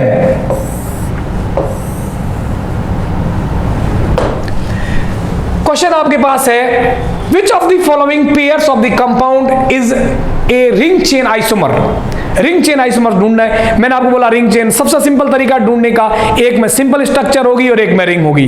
सबसे पहला चेक करते हैं, तो आपको नजर आ रहा है 2 OH फंक्शनल ग्रुप सेम है। वैसे भी रिंग चेन जब देखना होता है तो फंक्शनल नहीं देखना, चेन पोजीशन मेटामर्स कुछ भी नहीं देखना, रिंग चेन सबसे ज्यादा प्रायोरिटी होती है। तो ये आपको रिंग चेन नजर आ सकता है, बट ध्यान रखना मैंने कहा सबसे पहले आइसोमर होने चाहिए, बाद में आइसोमर का टाइप होगा। तो कहीं इनका जनरल फॉर्मूला तो नहीं है सेम, जनरल फॉर्मूला आपको बहुत आसानी से पकड़ में आ जाएगा। आप DU देख लिया करो, कोई भी 2 कंपाउंड आइसोमर्स होते हैं तो उनका डिग्री ऑफ अनसैचुरेशन हमेशा सेम रहेगा। इसके अंदर कोई भी डबल बॉन्ड आपको नजर नहीं आ रहा है, इसका डिग्री और कोई रिंग भी नहीं है। तो स्ट्रक्चर से आप देखोगे पहले वाले का DU 0 है और दूसरे वाला जिसे कंपेयर कर रहे हैं इसका DU 1 है, तो ये आइसोमर हो ही नहीं सकते, क्योंकि जो आइसोमर होते हैं उनका डिग्री ऑफ अनसैचुरेशन सेम होता है। ये दोनों आपस में कोई से भी आइसोमर नहीं होंगे। Isomer degree of unsaturation check करते हैं, पता चल जाएगा। अब आप जनरल फॉर्मूले से भी देख लीजिए। यहां पर मैं देखूं एग्जांपल, ऑप्शन फर्स्ट की बात कर रहा हूं बच्चों। कार्बन मेरे पास है 4, हाइड्रोजन मेरे पास है बच्चों देखिए 3 और 3 6 और 2 8 और 10 H10O, ये मेरे पास पहला कंपाउंड है। दूसरा आप चेक कीजिए बच्चों, कार्बन तो 4 ही है, ठीक है। हाइड्रोजन देखिए ये 3 वैलेंसी हो रखी है, 1 2 3 4 5 6 7 8, हाइड्रोजन 8, ऑक्सीजन O। आप देख पा रहे हो क्लियरली कि फर्स्ट कंपाउंड और सेकंड कंपाउंड का मॉलिक्यूलर फॉर्मूला सेम नहीं है। इसका मतलब ये आपस में आइसोमर ही नहीं होंगे। रिंग चेन जैसे दिख रहे थे, बट रिंग चेन देखने के साथ साथ आप DU जरूर चेक कर लिया करो, कहीं ऐसा नहीं हो कि सिर्फ इसमें सिंपल है और इसमें रिंग देखते ही आप एक्साइटेड हो जाए और रिंग चेन बोल दें। ये रिंग चेन तो बाद की बात है, ये आपस में आइसोमर ही नहीं है। अलग अलग फॉर्मूले वाले कभी भी आपस में आइसोमर नहीं होते बच्चों, तो ये कोई आइसोमर नहीं है। पहला ऑप्शन आपने ट्राई किया, नो आइसोमर्स, कोई भी आपस में कोई से भी आइसोमरिज्म नहीं है। सेकंड में आप चेक करें बच्चों, तो देखिएगा सेकंड में आपको जो आइसोमरिज्म नजर आ रही है वो फंक्शनल आइसोमर्स नजर आ रहे हैं, क्योंकि आपको मैंने कहा था बच्चों ये जो बेंजिल ग्रुप है ये क्लोरोबेंजिल है और इसमें बेंजीन रिंग पर लगा हुआ है। देखिएगा इसके अंदर ये बेंजीन रिंग पे क्लोरो लगा हुआ है और CH3 बगल में लगा हुआ है, और दूसरे वाले के अंदर बच्चों आपको जो लगा हुआ है वो बेंजिल ग्रुप के ऊपर क्लोरो लगा हुआ है, क्लोरोबेंजिल है। तो ये दोनों आपस में फंक्शनल आइसोमर्स होंगे। FI बता चुका हूं मैं आपको कैटेगरी के अंदर। एक एग्जांपल अपना लास्ट एग्जांपल फंक्शनल जो कॉम्बिनेशन थे उसमें लास्ट एग्जांपल यही था। क्लियर? तो ये Fi है, ठीक है, रिंग चेन नहीं है, और रिंग चेन वैसे है भी नहीं, इसमें भी रिंग है, इसमें भी रिंग है, दूर से ही पहचान में आ जाता है। फिर भी कौन से अपन देखना है, इसमें आप देखें तो इसमें इस वाले तीसरे में पहला जो केस है इसमें रिंग नहीं है, इसके साथ में दिया उसमें रिंग है, ठीक है। तो ये रिंग चेन हो सकते हैं बशर्ते कि डिग्री ऑफ अनसैचुरेशन चेक करो। इसमें एक रिंग है Du1, इसमें एक डबल बॉन्ड है Du1 और Du सेम आ रहा है, number of carbon atom same है। इसका मतलब ये है कि आप इनको अब चेक करके देख लीजिए, मॉलिक्यूलर फॉर्मूला सेम ही मिलेगा। ये आपके एक में रिंग है, एक में नहीं है, ये रिंग चेन आइसोमर्स हैं। और लास्ट वाले में आप देखें, लास्ट वाले में अगर आप देखते हैं तो रिंग इसमें भी है, इसमें भी है, और इसके अंदर देखिए एथिल एथिल लगा, मेथिल मेथिल लगा हुआ है, और इसमें एक एथिल लगा हुआ है, साइड चेन डिफरेंट है। क्लियर? तो ये आपके हो जाएंगे चेन आइसोमर्स, क्योंकि साइड चेन डिफरेंट है, पेरेंट चेन जो है साइक्लिक स्ट्रक्चर वो सेम है। तो ये आपके हो जाएंगे Ci, ये Ci, ये Fi है, नो आइसोमर्स, ये R से। आपसे पूछ रहा है रिंग चेन आइसोमरिज्म कौन शो कर रहा है, तो आंसर हो जाएगा बच्चों थर्ड। आगे बढ़ते हैं, इसको मिटाया बच्चों। नेक्स्ट क्वेश्चन आपके सामने है, क्वेश्चन नंबर 11।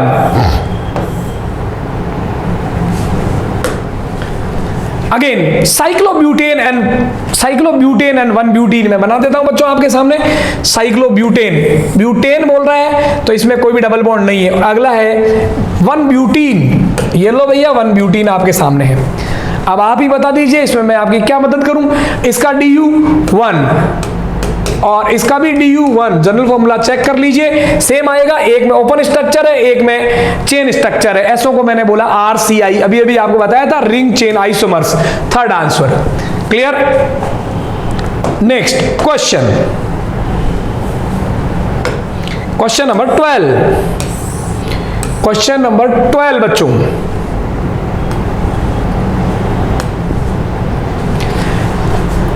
बहुत ही मजेदार चीज मैंने आपको बोला था, फंक्शनल आइसोमर्स को कंपेयर करने का तरीका, कि निम्न में से कौन सा एसीटोन का समावेशी नहीं है, विच of the following is not an isomer of acetone. और इसने एल, ईथर, ऑल, एलिल अलग अलग आपसे फंक्शनल ग्रुप ट्राई करने की कोशिश करिए। तो ऐसी स्थिति में आपको यह पता होना चाहिए कि एसीटोन जो कि कीटोन है, कीटोन किस किस के साथ फंक्शनल आइसोमेरिज्म शो करता है। तो मैं आपको याद दिला देता हूं, मैंने आपको बोला था ketone, aldehyde, ketone, aldehyde, unsaturated alcohol, और आपको बोला था अनसैचुरेटेड ईथर या अनसैचुरेटेड एल्कोक्सी। एक ही बात है, एल्कोक्सी यूज करते हैं आईपीसी में, जनरल नेम ईथर। ये चारों आपस में फंक्शनल आइसोमर्स होते हैं, लेकिन ईथर और अल्कोहल, ओनली अल्कोहल के साथ कभी भी आइसोमर नहीं होता। तो देखिए कौन सा एसीटोन का समावेश नहीं है, ऐसा बोलते ही देखो ये क्या एसीटोन, अगला क्या प्रोपेनॉल। एसीटोन आपको पता है ये होता है 3 कार्बन का कीटोन है। क्लियर? पहला ऑप्शन है प्रोपेनॉल।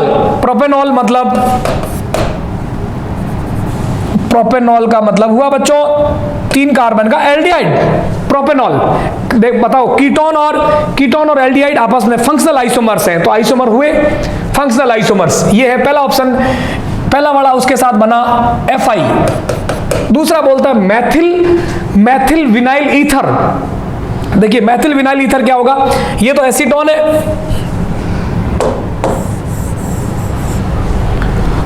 ईथर की बात कर रहा है, OCH3, एक तरफ मैथिल है और एक तरफ विनाइल ग्रुप है। क्लियर? ये है, इसको मैं क्या कहूंगा बच्चों, ये double bond carbon carbon double bond है, यानी ये अनसैचुरेटी है, और साथ में आपके पास ईथर है, नंबर ऑफ कार्बन टोटल 3 है। ये देखो ये कैटेगरी आ गई अनसैचुरेटेड ईथर, ये भी कीटोन का फंक्शनल आइसोमर्स है, तो ये हो गया, ये भी फंक्शनल आइसोमर हो गया। अगला है बच्चों 2-प्रोपेनॉल, यानी ओनली अल्कोहल कह रहा है। 2-प्रोपेनॉल ये हुआ बच्चों OH, इसमें कहीं भी डबल बॉन्ड नहीं है, ठीक है। इसका मतलब ओनली अल्कोहल को इसका फंक्शनल आइसोमर बोल रहा है, फंक्शनल आइसोमर्स तो नहीं होगा, ठीक है। और फंक्शनल आइसोमर नहीं होगा, आप देख सकते हैं जनरल फॉर्मूला भी फिर सेम नहीं आएगा। चेक कर लीजिए, CH3 और यहाँ 3 CH आप देख पा रहे, नंबर ऑफ हाइड्रोजन इसमें सेम नहीं होंगे। हाइड्रोजन 6 है, या 6 और 2 8 है, क्योंकि अल्कोहल कभी भी कीटोन और एल्डिहाइड का फंक्शनल आइसोमर्स नहीं हो सकता जब तक कि उसके साथ एक डबल बॉन्ड नहीं आए। हाँ, अनसैचुरेटेड अल्कोहल होता तो इसका एग्जांपल हो सकता था। नेक्स्ट, ये इसका आइसोमर नहीं है क्योंकि जनरल फॉर्मूला ही अलग आ गया। तो जब भी फंक्शनल ग्रुप अलग अलग हो, आप एफआईज के कॉम्बिनेशन ट्राई कर लीजिए, आपको जल्दी से पकड़ में आ जाएगा, जब सबके फॉर्मूले बनाने की जरूरत नहीं पड़ेगी। वरना आप टोटल फॉर्मूला बना के हाइड्रोजन और कार्बन जोड़ के भी ऐसा कर सकते हो, बट फंक्शनल ग्रुप से जल्दी से पकड़ में आ जाएगा। एलिल अल्कोहल, एलिल अल्कोहल क्या होता है? देखिए बच्चों, ये एसीटोन था, इसके साथ अपन कंपेयर कर रहे थे। एलिल ग्रुप ये होता है बच्चों,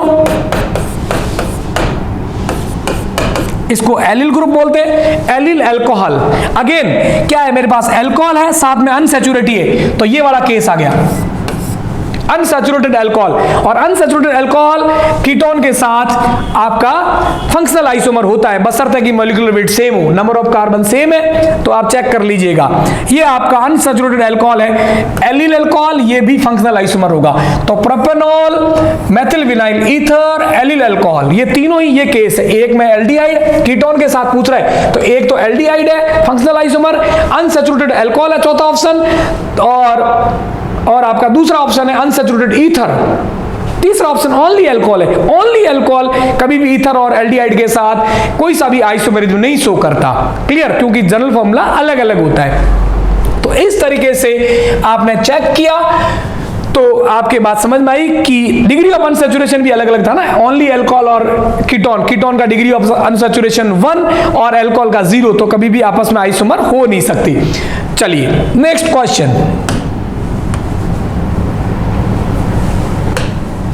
क्वेश्चन नंबर 13।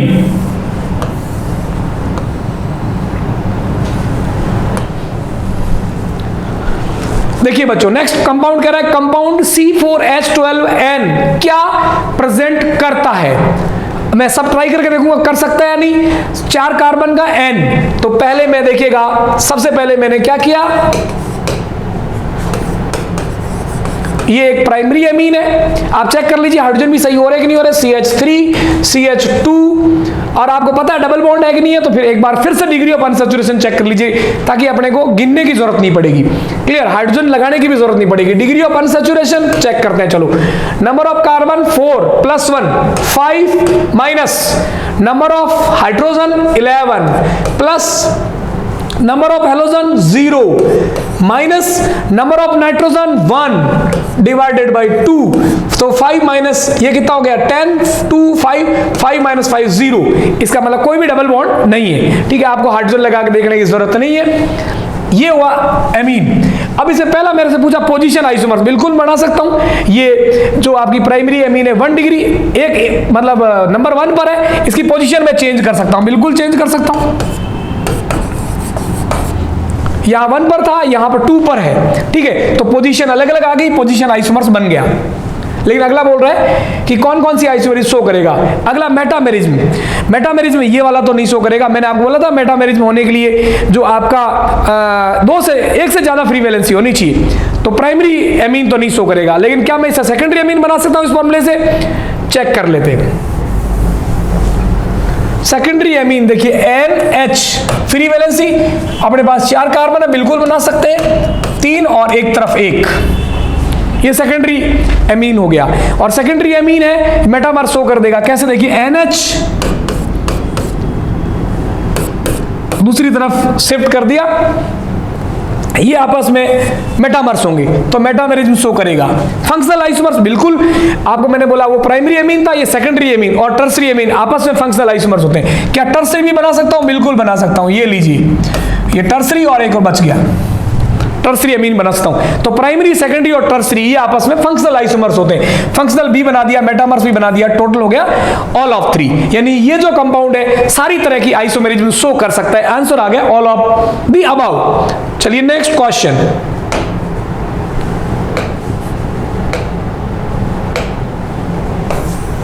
क्वेश्चन नंबर 14 क्या कह रहा है? 14 देखिएगा, विच of the following compound show metamerism? Metamerism कौन शो करेगा? मेटामेरिज्म का मतलब अपने पास फंक्शनल ग्रुप ऐसा होना चाहिए जिसकी वैलेंसी एक से ज्यादा हो, बाईवेलेंट होना चाहिए। तो देखिए ये सारे आपके पास पहले दूसरे एग्जांपल में ईथर है, बिल्कुल बाईवेलेंट होता है, मेटामेरिज्म शो कर सकता है। और अगला है तीसरे ऑप्शन में सेकेंडरी एमीन, बिल्कुल शो कर सकता है। अब चेक कर लेते हैं क्या CH2 ट्रांसफर हुआ है।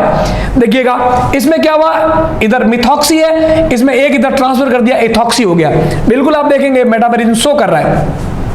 अगले में देखिए इस तरफ मिथॉक्सी सॉरी एथॉक्सी देखो, और अगले में क्या किया, एक मिथॉक्सी और अगले में इधर आपको कर दिया ऐसा है CH3। तो बिल्कुल एक CH2 उधर ट्रांसफर हुआ है, ये भी आपस में मेटामेरिज्म शो करेंगे। अगले में क्या, NH की तरफ एक तरफ सेकेंडरी एमीन में मैथिल है, अगले में इधर एथिल आ गया, तो ये भी आपस में CH2 ट्रांसफर हो रहा है, इसका मतलब मेटामेरिज्म शो कर रहा है। मैंने आपको बोला सेकेंडरी वैलेंसी, सेकेंडरी एमीन है, दो वैलेंसी फ्री है, एक CH2 उठ के इधर से इधर आ रहा है, तो आपस में डेफिनेटली वो मेटामर्स होंगे। आंसर आ गया ऑल ऑफ द अबव। चलिए next question, next question all clear. Question number 15 क्या कह रहा है बच्चों? फिर से देखिए, एक मेरे पास प्राइमरी एमीन है 3 कार्बन का, एक मेरे पास टर्सरी एमीन है। Primary and tertiary amine are the functional isomers. Very simple question. Next question बच्चों,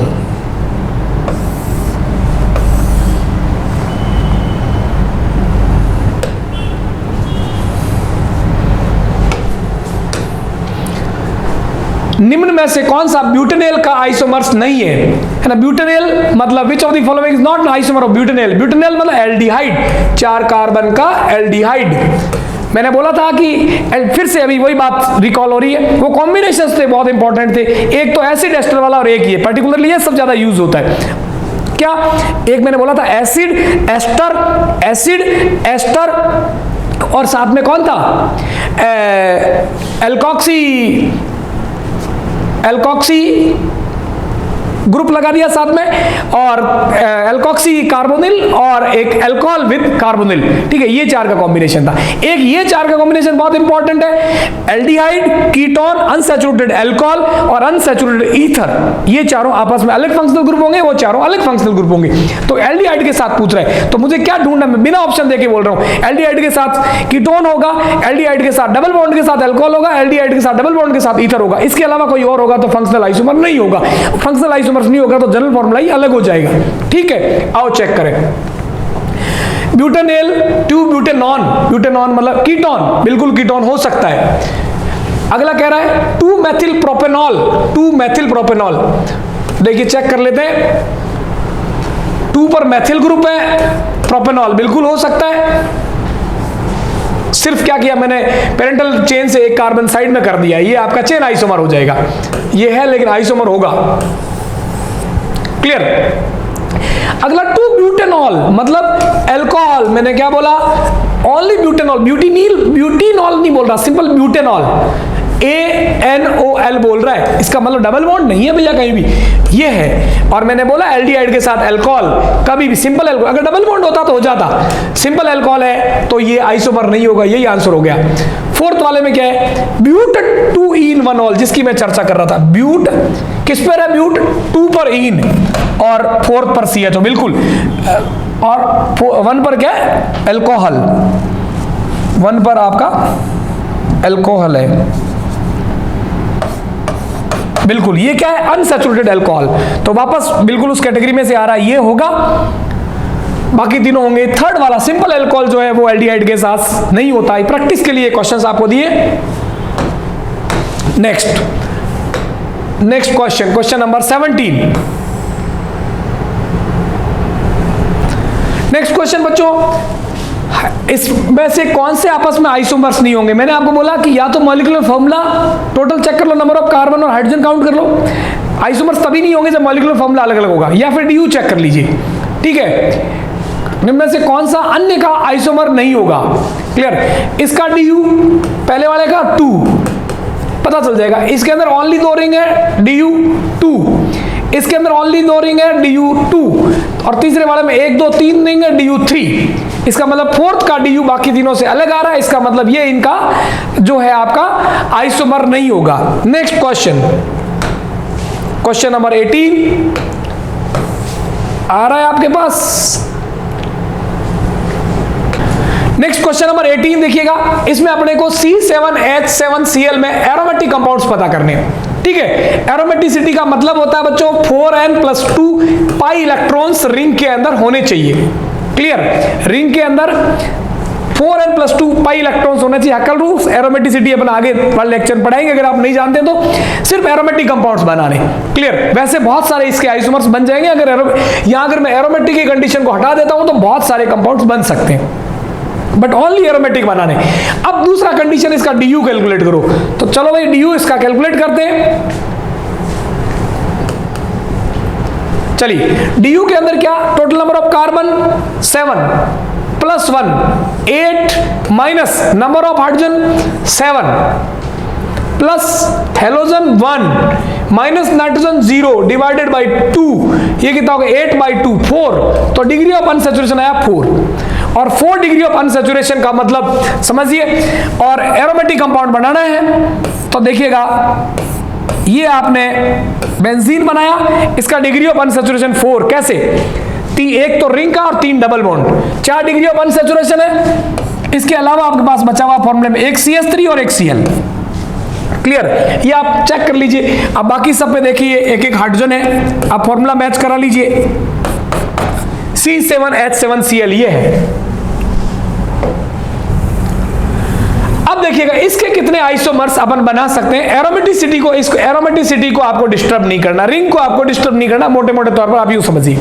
क्लियर, अब देखिएगा तो 3 तो इनके पोजीशन आइसोमर्स बन सकते हैं। ये दोनों ग्रुप पास पास में, ऑर्थो मेटा पैरा, ये ऑर्थो हो गया।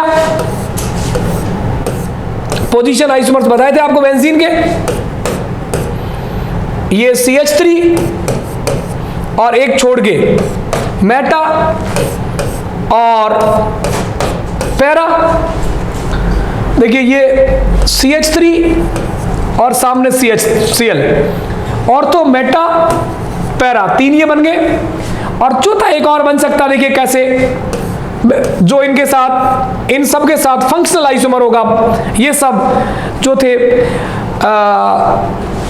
बेंजीन रिंग पे डायरेक्ट लगा हुआ था, इसमें मैंने क्या किया, बेंजिल ग्रुप लगा के CH2Cl।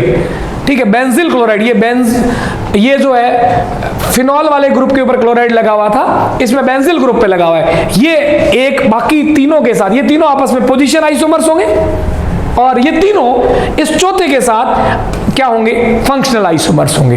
क्लियर, ये तीनों इस चौथे के साथ, यानी चौथा किसी के साथ फंक्शनल आइसोमर्स होगा। इस तरीके से टोटल जो आपके एरोमेटिक आइसोमर्स बने वो है 4। चलिए बात को खत्म करते हैं। Next question number 19,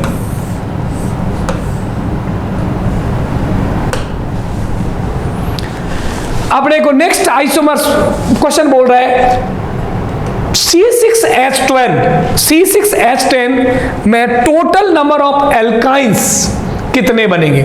C6H10 alkynes बता दिया, साइक्लिक बनेगा नहीं बनेगा, डिग्री ऑफ अनसैचुरेशन यही चेक कर लेते हैं। Du बराबर नंबर ऑफ कार्बन एटम +1 यानी 7 minus number of hydrogen 10 minus 0 + 0 divided by 2, तो डिग्री ऑफ अनसैचुरेशन 2। एल्काइन बोल रहा है, इसका मतलब सिंपल एल्काइन होगा, साथ में कोई रिंग नहीं बन सकती और कोई डबल बॉन्ड नहीं हो सकता, क्योंकि डिग्री ऑफ अनसैचुरेशन एल्काइन का ही हो जाता है 2। क्लियर, अब टोटल एल्काइंस बनाने, रिंग नहीं होगी, ये अपने को पता चल गया। मैंने आपको तरीका बताया था, सबसे ज्यादा नंबर ऑफ कार्बन से ट्राई कीजिए और धीरे धीरे उसको डाउन साइज करते चलिए। तो सबसे पहला मेरे पास देखिए 6 मेंबर का है, तो 6 मेंबर की मैंने रिंग बनाई, सॉरी चेन बनाई, और 1 पर एल्काइन लगाया, तो 1 पर आया आपका एल्काइन हेक्साइन, 1 हेक्साइन हो गया। दूसरा मैंने क्या किया, एल्काइन की पोजीशन, ट्रिपल बॉन्ड की पोजीशन है, ये टोटल आपके 6 कार्बन नंबर 2 पर कर दी, पोजीशन आइसोमर्स आपस में। तीसरा मैंने इसकी पोजीशन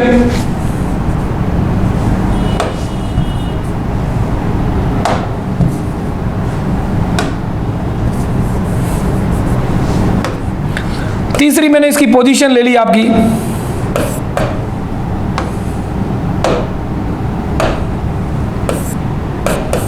नंबर 3 पर,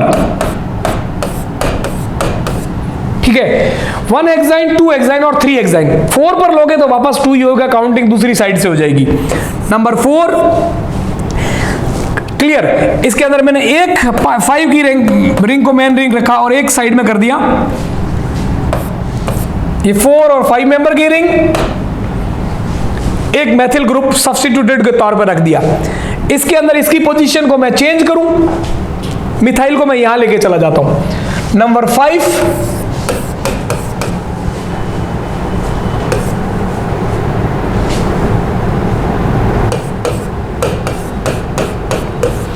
ये हो गया नेक्स्ट। क्या मिथाइल को मैं नेक्स्ट में भी लेके जा सकता हूं? नहीं, क्योंकि कार्बन की वैलेंसी 4 होती है, कंप्लीट है। क्या इसको मैं नेक्स्ट में भी लेके जा सकता हूं? बिल्कुल, उसकी वैलेंसी एक फ्री है, उसकी जगह लेके जा सकता हूं, बट वो तो वही बन जाएगा 2 पर हेक्साइन, सेकंड वाला केस हो जाएगा। क्लियर। अगला देखिएगा 6 नंबर का आइसोमर।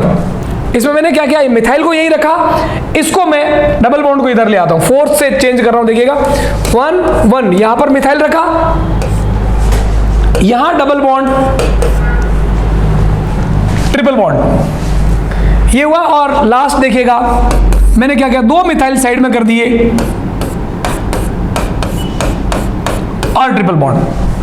क्लियर, ये 7 बने। अब आगे देखिए, इसको मैं अगर पोजीशन चेंज यहां इसको लेके नहीं जा सकता, डबल बॉन्ड यहां ला नहीं सकता, वैलेंसी ज्यादा हो जाएगी, डबल बॉन्ड की इसमें कोई पोजीशन और चेंज फर्दर नहीं कर सकता।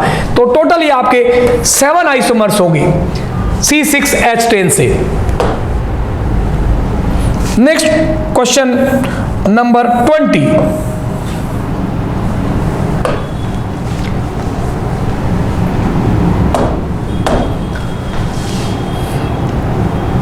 इनका आपस में पूछा है कि ये आपस में क्या होंगे।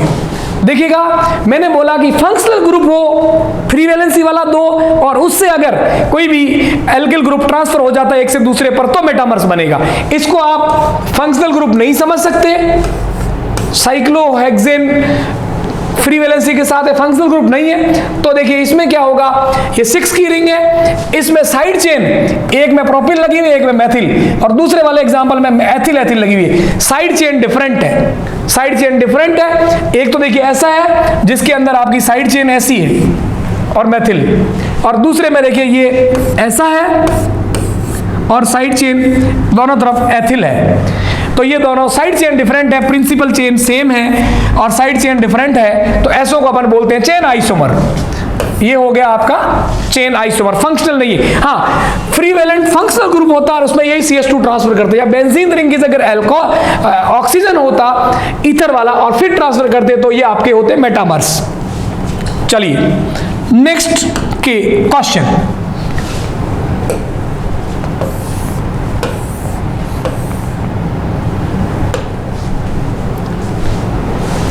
C5H8 में टोटल एल्काइंस कितने होंगे? ये वैसे बच्चों अपन आ गया, लेकिन फिर से देख लीजिए। क्वेश्चन नंबर 21, DU टोटल आपको बताने हैं। DU चेक करना है, C5 minus hydrogen 8 plus minus में कुछ है नहीं, हेलोजन और nitrogen, -0 + 0 divided by 2 degree of unsaturation आपका हो गया 2। एल्काइंस है, ओनली एल्काइंस है, और एल्काइंस खुद में ही 2 पाई बैंड हो जाते हैं, डिग्री ऑफ अनसैचुरेशन 2 है। इसका मतलब कोई भी रिंग में नहीं आएगा और डिग्री ऑफ अनसैचुरेशन यही रहेगा, क्योंकि रिंग अगर आपने बना दी तो आपको ऐसा करना पड़ेगा, एक तो रिंग का और एक डबल बॉन्ड का, तो फिर वो एल्काइन नहीं होगा। रिंग बन सकती है बट रिंग के साथ डबल बॉन्ड होगा, है ना। तो इसका मतलब आपको एल्काइन पूछा है तो आपको रिंग नहीं बनानी।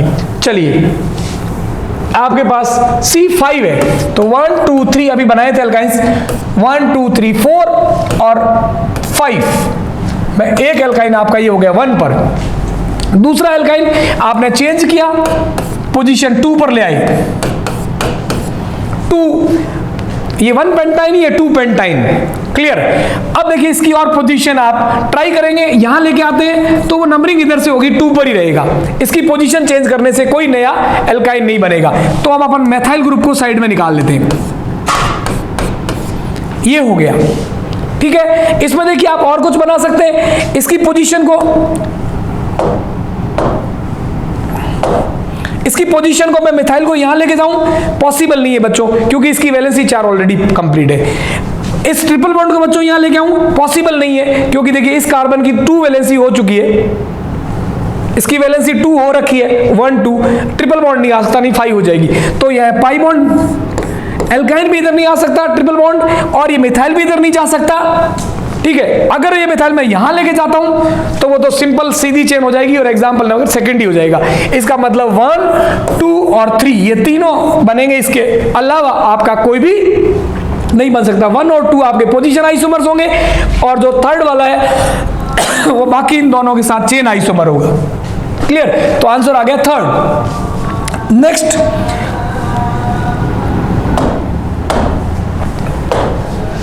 Question number 22।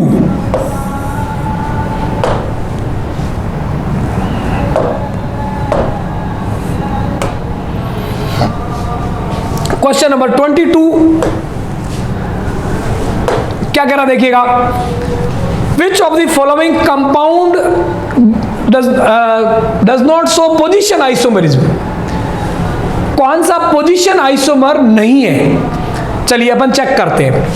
फर्स्ट कंपाउंड आप देखिएगा, फर्स्ट में आपके पास है कार्बन, कार्बन 3 कार्बन और OH। क्लियर? 3 1 2 3 1 2 3 4 कार्बन और OH। क्लियर? और इसका जो दूसरा ऑप्शन देखिएगा क्या है, 1 2 3 और इधर एक 4 OH। बिल्कुल ये पोजीशन आइसोमर होंगे, क्योंकि इसमें मेन चेन आप ये सिलेक्ट करोगे, नंबर 1 पर आ रहा है अल्कोहल, इसमें मेन चेन ये सिलेक्ट करोगे, नंबर 2 पर आ रहा है अल्कोहल, फंक्शनल ग्रुप अलग पोजीशन पर है, पोजीशन आइसोमर है, ये आंसर नहीं है। चेक करते हैं ऑप्शन नंबर 2। अपने पास है O इस तरफ मिथाइल, और यहां है कार्बन, कार्बन और इससे 2 मिथाइल ग्रुप, ये है। और इसका जो इससे अगला जो बना हुआ है उसमें ये मिथाइल और इससे कार्बन, इससे तीनों जुड़े हुए।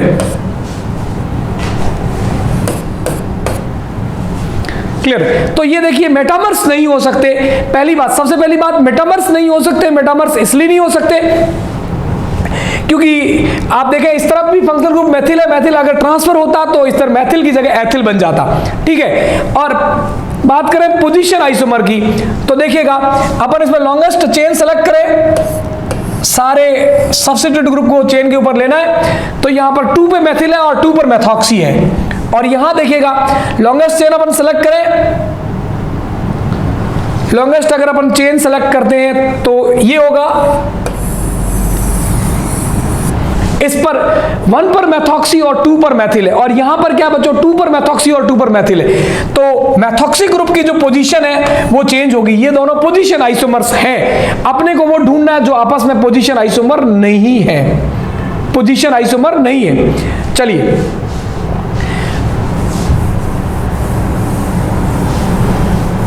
अगला एग्जांपल देखिएगा, कार्बन, कार्बन, कार्बन और कार्बन, और यहां पर फर्स्ट पर लगा हुआ है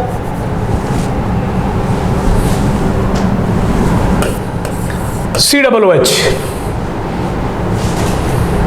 क्लियर? और इसका दूसरा जो बना रखा है कार्बन, कार्बन और यहां पर लगा हुआ है COOH।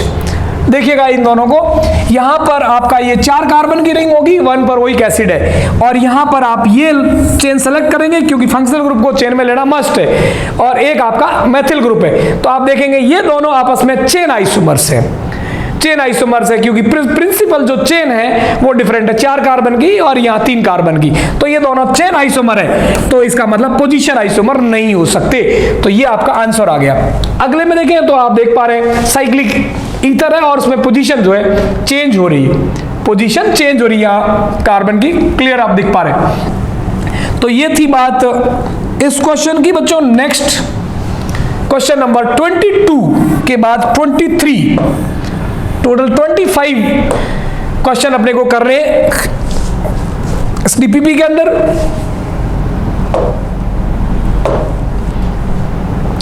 नेक्स्ट आपसे पूछ रहा है 3 एथिल पेंटेन और 3 मेथिल हेक्सेन में क्या रिलेशन होगा, जरा ड्रॉ कर लेते हैं। पेंटेन 1 2 एन बोल रहा है 5 और 3 पर एथिल है,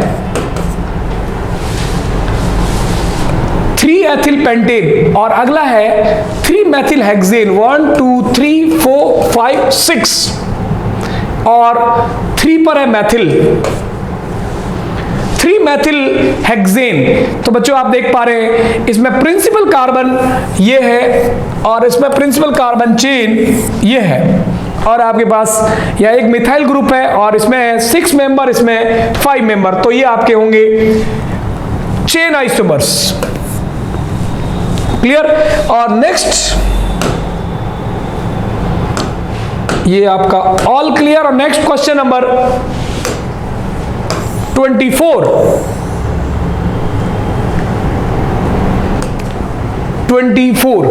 देखिए आपको एक फंक्शनल ग्रुप दिख रहा है एस्टर, और जब भी एक से ज्यादा वैलेंसी वाला फंक्शनल ग्रुप दिख जाए या जो मैंने आपको बताया था मेटामर्स में एग्जांपल दिख जाए, ईथर, थायोईथर, कीटोन और आपको बताया एस्टर और आपको बताया एमाइड, इनमें से कोई अगर आपको नजर आता है और 2 डिग्री और 3 डिग्री है मींस ये नजर आ जाए तो आपको मेटामर्स दिमाग में आना चाहिए। आप देखिए यही हुआ एग्जैक्टली यहां पर। इसमें पहले एग्जांपल के अंदर क्या हुआ है कि एस्टर के एक तरफ फेनिल ग्रुप है और दूसरी तरफ फेनिल है, और इसमें दूसरे एग्जांपल में एक फेनिल को इस तरफ शिफ्ट कर दिया, एल्काइल ग्रुप या फिनाइलिक ग्रुप ट्रांसफर कर दिया, ठीक है, और ये इस तरफ आ गया, इधर केवल H रह गया, ये H रह गया इस तरफ, केवल फंक्शनल ग्रुप के इस तरफ केवल H रह गया क्योंकि फिनाइलिक ग्रुप इधर शिफ्ट कर दिया। और यहां देखिए मैंने आपको क्या बोला था मेटामर्स के लिए कि जो मल्टीवेलेंट फंक्शनल ग्रुप है उसके दोनों तरफ के ग्रुप चेंज हो जाए। यहां फिनाइल ग्रुप है और बाद में क्या होगा, इसके दोनों तरफ दोनों फिनाइल ग्रुप इस तरफ आ गए, इधर केवल हाइड्रोजन रह गया, तो ये एक फिनाइलिक ग्रुप इससे इधर ट्रांसफर हो गया और ये बन गया, तो ये आपका हो जाएगा metamers. Fourth answer. Next question number 25, last question, वैसे आयुपीएससी का क्वेश्चन है, एक क्वेश्चन देख लेते हैं। आपको क्या बताना, इसमें टोटल फंक्शनल ग्रुप इस स्ट्रक्चर के अंदर कितने, बहुत ध्यान से देखिएगा। यहां पर पहला functional group carbon double bond O और H लगा हुआ है, तो आपको पता है ये एल्डिहाइड होता है, तो फर्स्ट ये एल्डिहाइड। नंबर 2 देखिए मैं इसको देखना ध्यान से, कार्बन डबल बॉन्ड O फिर एक कार्बन और NH2 है। अगर यहां carbon double bond O direct NH2 होता तो एमाइड हो जाता, बट एक कार्बन का गैप है, इसका मतलब ये हुआ कि ये तो कीटोन है और ये आपकी प्राइमरी एमीन है। तो देखिएगा ये एल्डिहाइड हुआ, दूसरा ये हुआ कीटोन और ये हुआ प्राइमरी एमीन, और बच्चों ये हुआ एल्डिहाइड जिसके लिए अपन लगाते हैं एल, कीटोन के लिए ऑन। क्लियर। आगे बढ़ते हैं, और कोई फंक्शनल ग्रुप नजर नहीं आ रहा इसमें, देखिएगा ये आपको क्लियर नजर आ रहा है, एनहाइड्राइड्स, एसिड एनहाइड्राइड जिसको अपन बोलते हैं,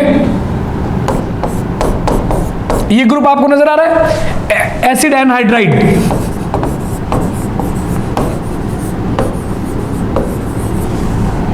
क्लियर। और देखिएगा ये आपको नजर आ रहा है एसिड, देखिए क्या होता है, C डबल बॉन्ड O और OH लगा हुआ है और फ्री वैलेंसी, तो ये लास्ट में आपको ये नजर आ रहा है एसिड। और बच्चों देखिएगा ये जो ग्रुप है C डबल बॉन्ड O और साथ में NH2 या NH फ्री वैलेंसी लगा दिया,